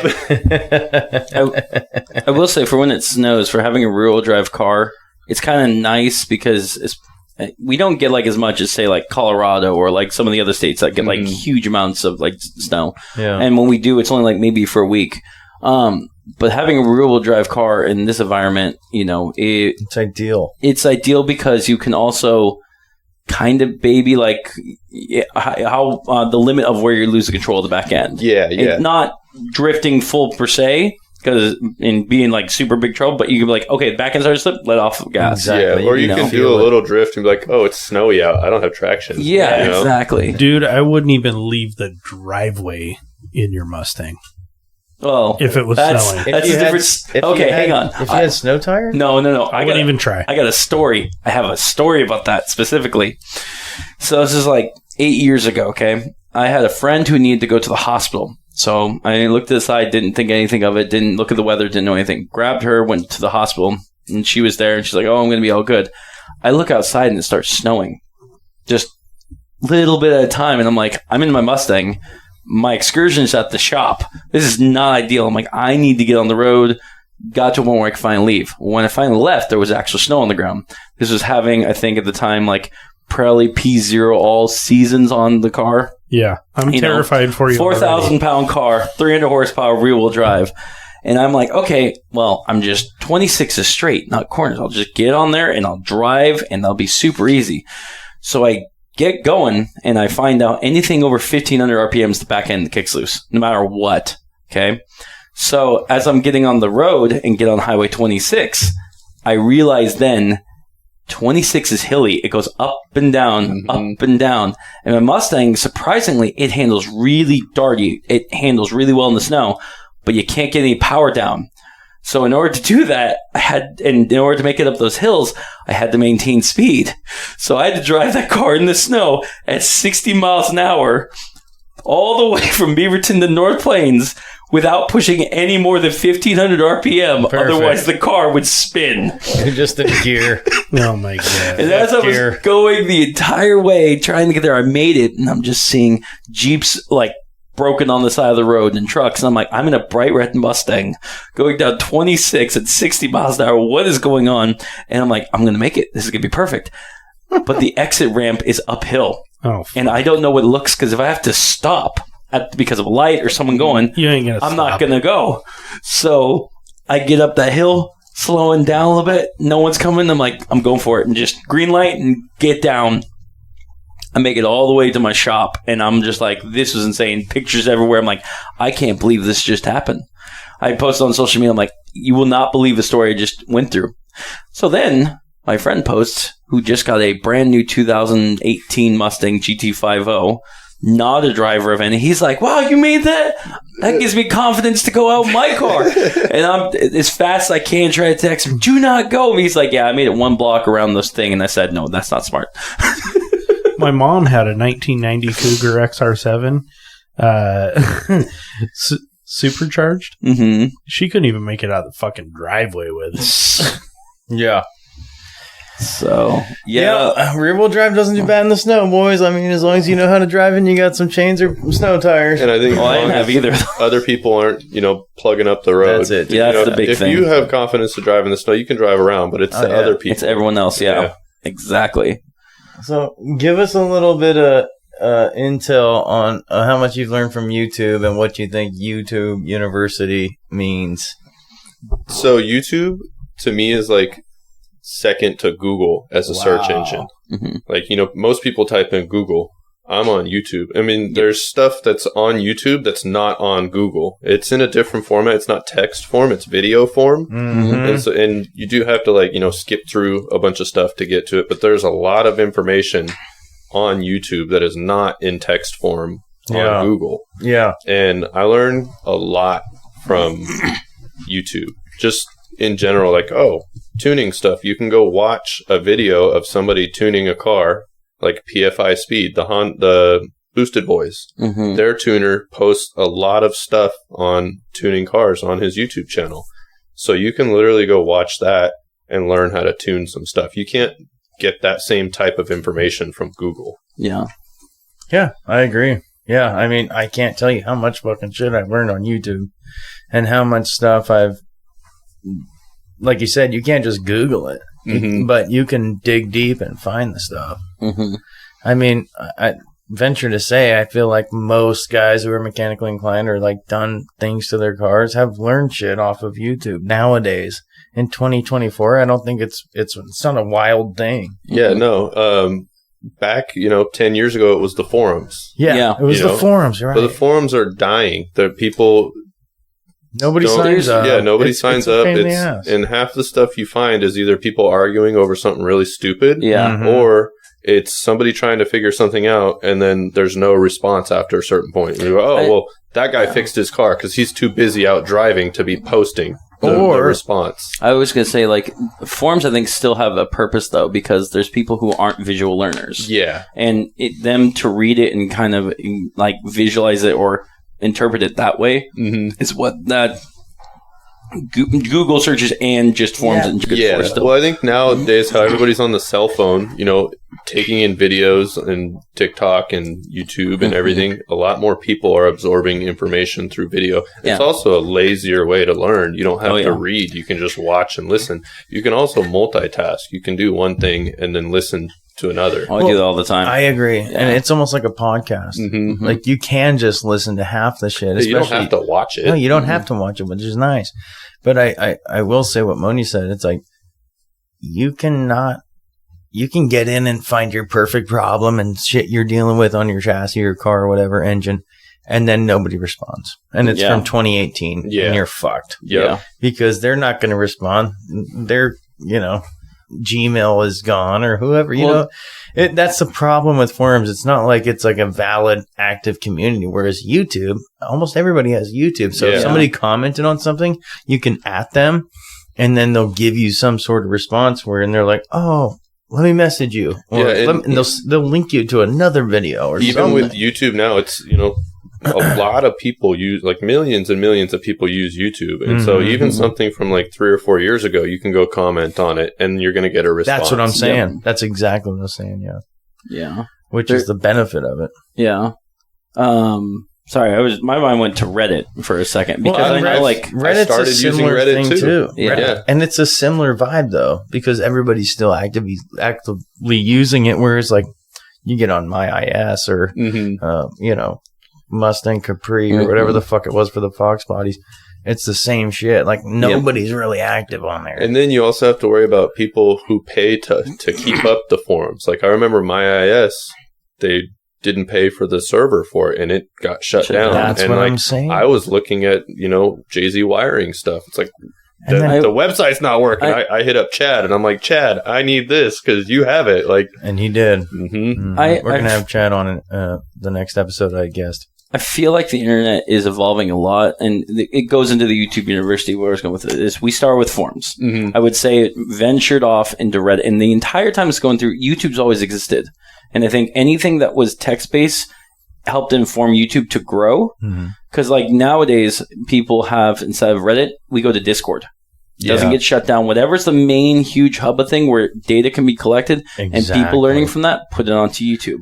And I think people have built careers not only on YouTube, but have made communities grow. Like Chris Fixit is a great example because you go there, you're going to be learning. You may not know if you're going to need it, but it's something taught they need. And it's in depth. Exactly. And if it's something specific, it's only a matter of time until someone actually makes a video or gets enough information to be like, you know what? No one's doing this. I need to post on this and let's solve this issue together. Well, let's be honest. It basically comes down to what are the platforms that everybody's using right now and that have been using or that they continue to want to use. I think YouTube, Reddit, Discord, they're all valid platforms right now. But that's not to say that they're going to go away. One of those will probably dwindle away in the next 5 or 6 years. Well, the platform that everyone uses is the LS motor. I don't think. I don't think YouTube's gone away for a while. Yeah, that's right. I don't think YouTube's gone away for a while. No, I don't think so either. I think I don't think we've seen the heyday of YouTube yet. No, I agree. I would say Google is going to go before YouTube does. Oh, absolutely. And I don't know if Google's going anywhere because they've got so many different for things. A long time. Well, they have so many hands in with the AI and shit. Like, they're expanding. You know what I'm saying? Because they just built this place out here. I don't even know if I'm supposed to talk about it. QTS out in Hillsboro. Oh, yeah. It's basically 6 massive warehouses, and they're building supercomputers to enhance their AI. And that's basically just a server farm. Exactly, it's a server farm, but they're building supercomputers. I've talked to the engineers. We have the elevators in there, and basically what they're telling me is that they've built like 300, 400 of these on the West Coast. So they're they're just trying to make a bigger, better AI. So I think Google might. I think that's AI might replace Google. It's crazy. Because you can just ask that's all they're doing. That's what I've been doing. Is like you can ask. Like I quit searching some stuff on Google. Like I've been using Google for 15 years. So you're a ChatGPT. Now I can just be like, hey, ChatGPT, what's the torque spec on blah blah blah, and it takes away the having to sift through 30 pages and 15 forums and all that stuff. Does it give you your sources? Go back to Google. Wow, and do that. You can by voice. Yeah. AI is doing that same thing. Yeah. It's same so with Facebook cool. and Meta and all that stuff. I don't like the Facebooks. No, I hate it. And it gets in the way. You're actually trying to find somebody on your profile or something. And it keeps gives you popping this up. And I'm like, stop, go away. I don't want you. Okay. Getting back real fast. Go ahead. Getting back to YouTube University, do you guys think there will be a point where people can use YouTube to learn so much that, say, a shop would hire someone confidently for that? 100%. Rather than like going in and saying, I've been working in shops would hire me. Yeah. I would hire you. Monya, Yeah. come on. Do you want to work in the semiconductor industry? I would. I hire mean, you. maybe. Maybe with my dad's company Yeah. when he retires, if Dude, I don't when have he my own thing figured when out. he retires, you need to take that over. Yeah, you should. I mean, I don't like doing the You work. don't like passionate No? about it, yeah. Mm. You don't have to like it. Monya, You have to teach somebody else to like it. well, what I think, Monya's work on other cars and other people's work. I mean, yeah, I know you're expensive, but if I had a real project that I was like, I'm going to sink money in this, or it's going to be something that I need, I would hire you, bro, Mhm. because I know the quality of your work and I know this and that. But the reality is, you're passionate about it. Yeah. So that's what I'm saying. that's why I like doing the car stuff. It's just a hobby. I don't know if like a bunch of people are like, oh, you should start a shop, and it's like, well, maybe, you Yeah, know. but you don't want to deal with the bullshit. I would have That's to the big be thing. You wouldn't at a like it certain anymore. level of work that I would want to be doing. I wouldn't want to work on some Honda kids stuff. You know, they're Nickel and usually- diming you. yeah, they're usually broke and they Yeah. don't want to pay for something. It's You like should- I don't want to do that. You should go back and listen to our episode with Arturo Mhm. and how he started his shop and how he manages of taking on projects. He does it by like he has to literally not interview and Enjoy the project. and enjoy the project. Like go back and check that episode out. Okay. It's very eye opening on And how he runs it. And I actually, now that he mentions that episode, I think you could do it. Mhm. I probably I think so, could. too. I just would have to pull the trigger on it because Yeah. I got Yeah. a lot of people who are like, "Dude, you do good work." I'm like, "No, this is what I really like to do, and I always like to do better and better and better. Mhm. Like what I did yesterday, I can do better today. Yeah. At least that's what I think. And like then that's you- my mentality. And reality is, you couldn't do it alone. Yeah, You that's have to have a team. that's the At thing. least And a then small team. I don't really Yeah. trust a lot of people. I don't know a lot of people that are like, I can leave you with this and you're not going to fuck it up. Yeah. Or you're going to make it to my standard. Well, like, yeah, Right. you all have to have the same vision going in, Exactly, and same yeah. passion, and finding those individuals. The A team is not only tough, Mhm. but then also like, are you going to stick with it to the end? yeah. How far can we build this? Are you a 2-year commitment or a lifetime commitment? Yeah. You know, if something happens where, say, a loved one or pass that's away or different. something, who takes over? Can the Mhm. business still survive without that one person?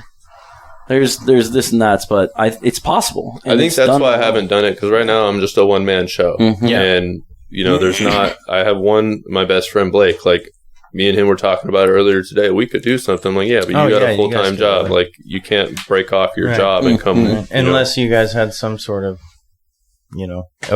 less overhead and more Exactly. money in the bank or something. Yeah. But not to say you guys couldn't, Blake's a talented it's guy. just really hard to start. It is really, that's what I'm saying. You need some sort of a capital. Right? Yeah. You need Mhm. capital. And not to say you couldn't do it and you and Blake couldn't do it. I'm sure you guys could, but it's like, it just takes, one, it's a big jump. Yeah. Two, you're going to lose any benefits you have from somewhere until you get enough shit. And then you can actually be like, this is worth investing into. Exactly. Mhm. Yeah. But I could see it. Mm-hmm. So, next topic.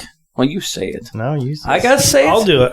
There you go. He's It's good. the last 3 questions. Okay. Yeah, see, that's what I'm saying. It's The the last OG 3 should do it. questions. Not Okay. me, Okay. not the guest guy. This is You're not the guest guy. The next 2 questions are for you. What's a hard no? What car is a hard no? If you were Ooh. given the keys and here you go, you have to have it. You're not taking them.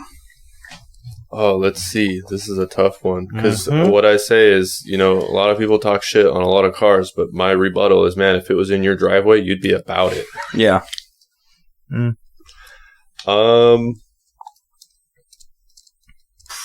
This is the hardest question. Yeah. this is a really it can hard be question. Any car, too. Yeah. And Yeah. they sprung it on you. Any I didn't car- give you this in the show any notes. Yeah, car, no, I didn't any get to truck. think about this. Let's see. Probably a Subaru. Oh yeah, Any Which Any one? Subaru? The Flat 4, I've repaired more of those than Mhm. anything else. Yeah. Okay. I believe that. Like more timing belt breaks than anything I've ever seen. Yeah. So even if it was like something like a Brat or something like that, Oh, it'd that's still It's be, definitely not. Those are ugly. Oh, No, yeah.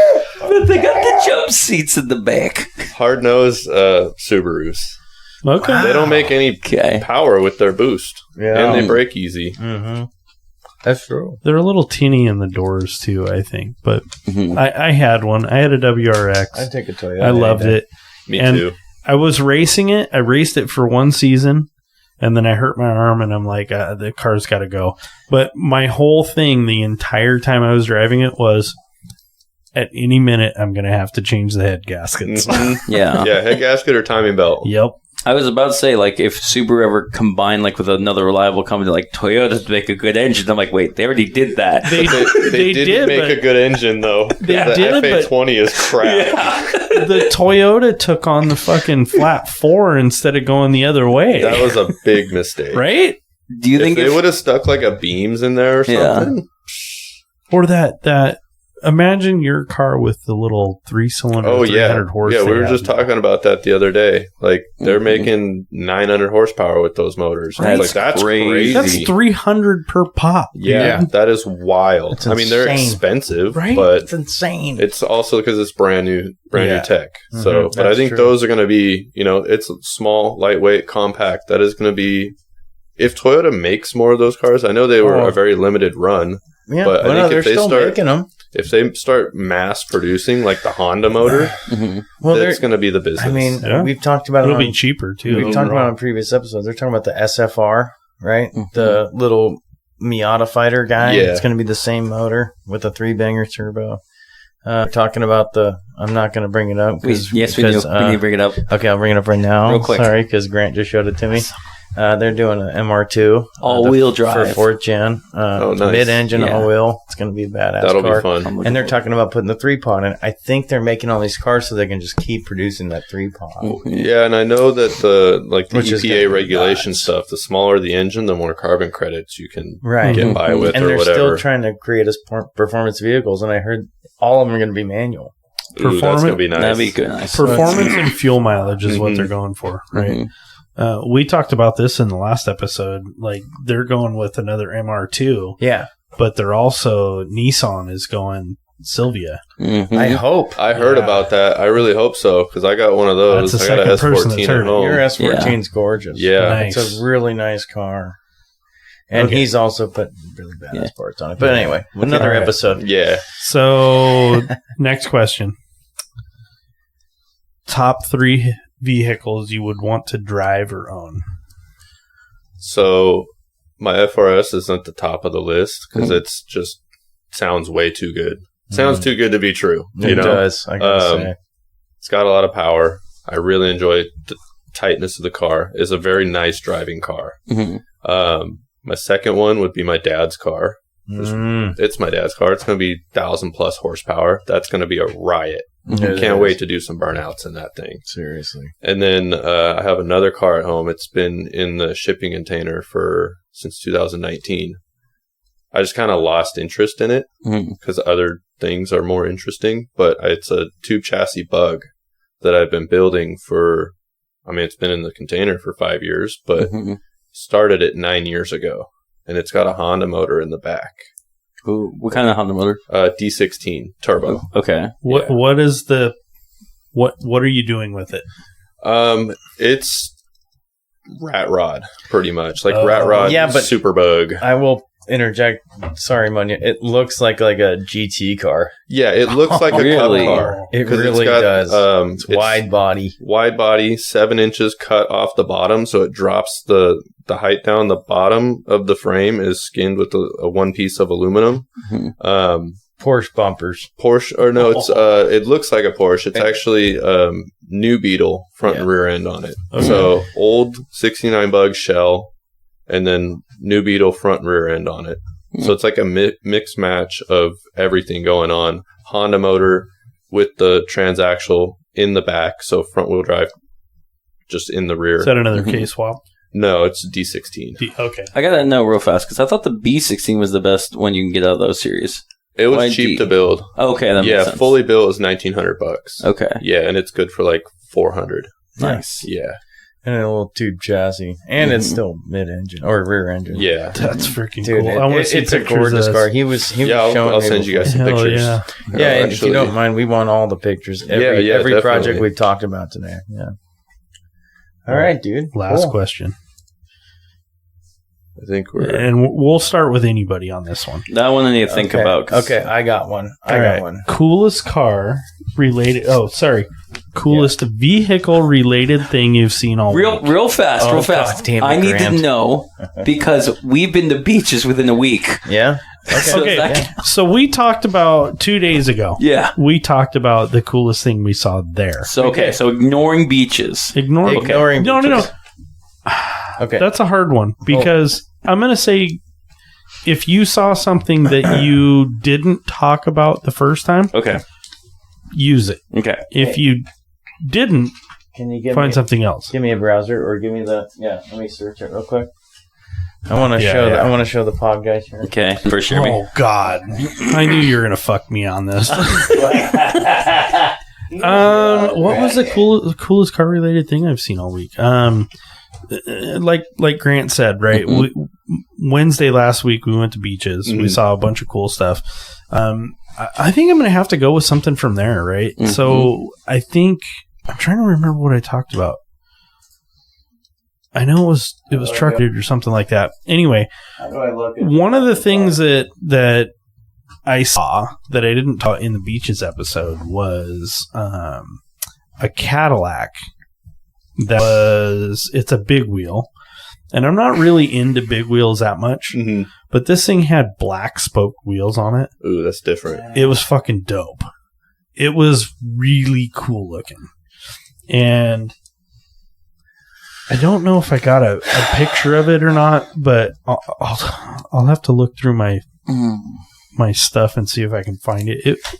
It was really cool. I think the guy did a really good job on it. I was trying to kind of meander through the group and see if I could find the guy, but I never did find the owner of it. And then I saw him driving out 5 minutes later. I'm like, son of a bitch, Missed it. I missed it, but I'm going to go with the big wheel with black spokes, the Cadillac. So what I saw on the internet, it's not in person. That's so cool.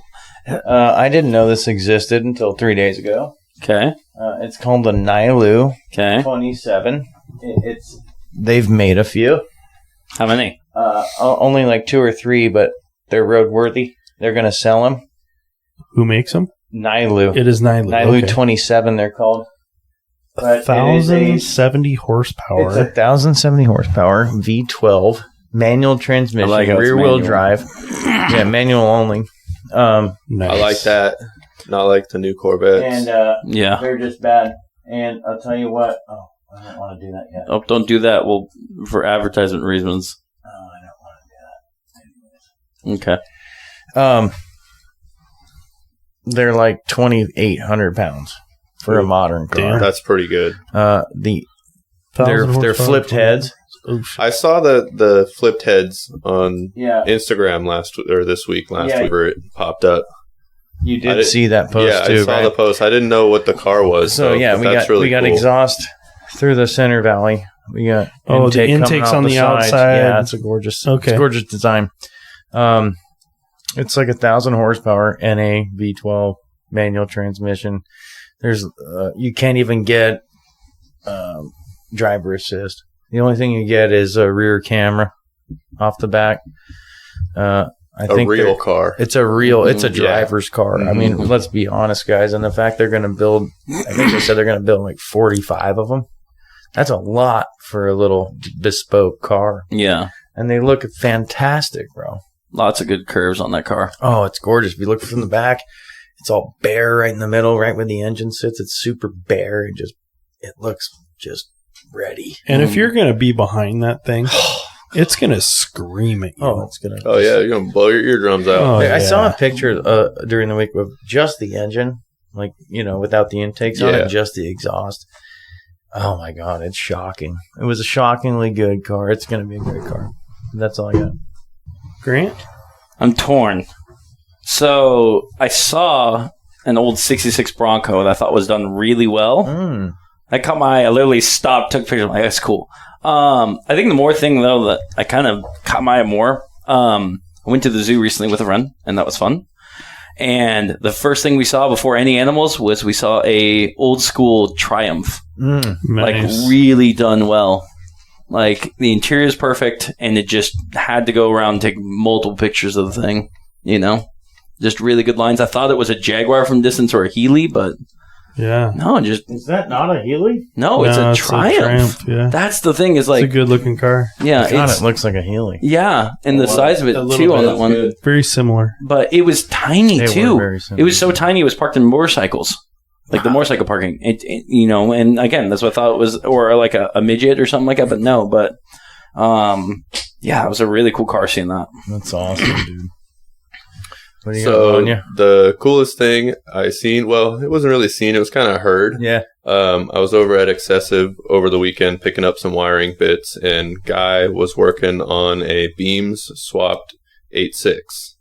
And the coolest thing is when he started it up, a lightweight chromoly flywheel, and it sounded like the Ninja Swords.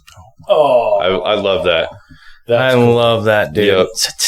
Yeah. Yeah, that shit Can't get sounds any better amazing. than that. So And you know what's cool? What transmission was he running? Do you I'm know? not sure. Yeah, it's Yeah. probably the FRS transmission, and those pair so well in that Mhm. swamp. Question: what's beam swap mean on that car? A Beams is the Altezza, so the IS 300 in Japan. Okay. It's a 4-cylinder with dual adjustable cam gears. Oh, okay. Yeah. They're Interesting. basically the high revving, perfect amount of power 4-banger that they put in like a bunch of cars. But yeah, the Altezza, they're awesome cars, Yeah. Pretty- awesome engine, Very affordable 4-cylinder, 200 horsepower and you Okay. could rev them to 7,500 RPM. all day. Yeah, Nice. High compression 4-cylinder, pretty good motor. Nice.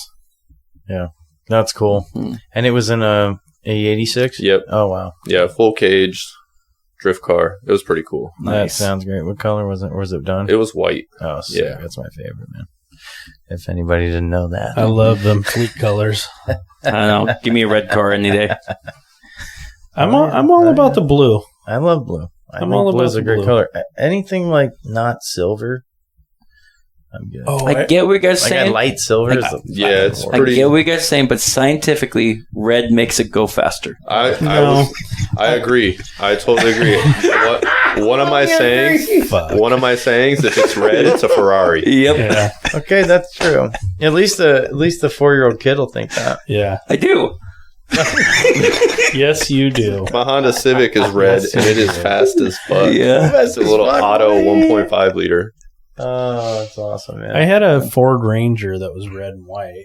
I had a red Ford Ranger. Ford Rangers is pretty cool. I had 4-speed, one. 4-liter. Badass. Or Yeah. 5-speed 4-liter. It's cool. It was a 4-liter. See, I had the 2.3 liter out of the. Well, mine jumped to well, timing gears, so it was probably better. Yeah. Yeah. My grandpa blew his motor I up. took it off a railroad track and it was over. My grandpa blew Yeah, I did his some motor up burnouts and in dropped the Buick V6 in his Nice. Well, nice. Ford See, Ranger. that's like the 3800. Yeah, those are That's a sick. good motor. It's a great motor.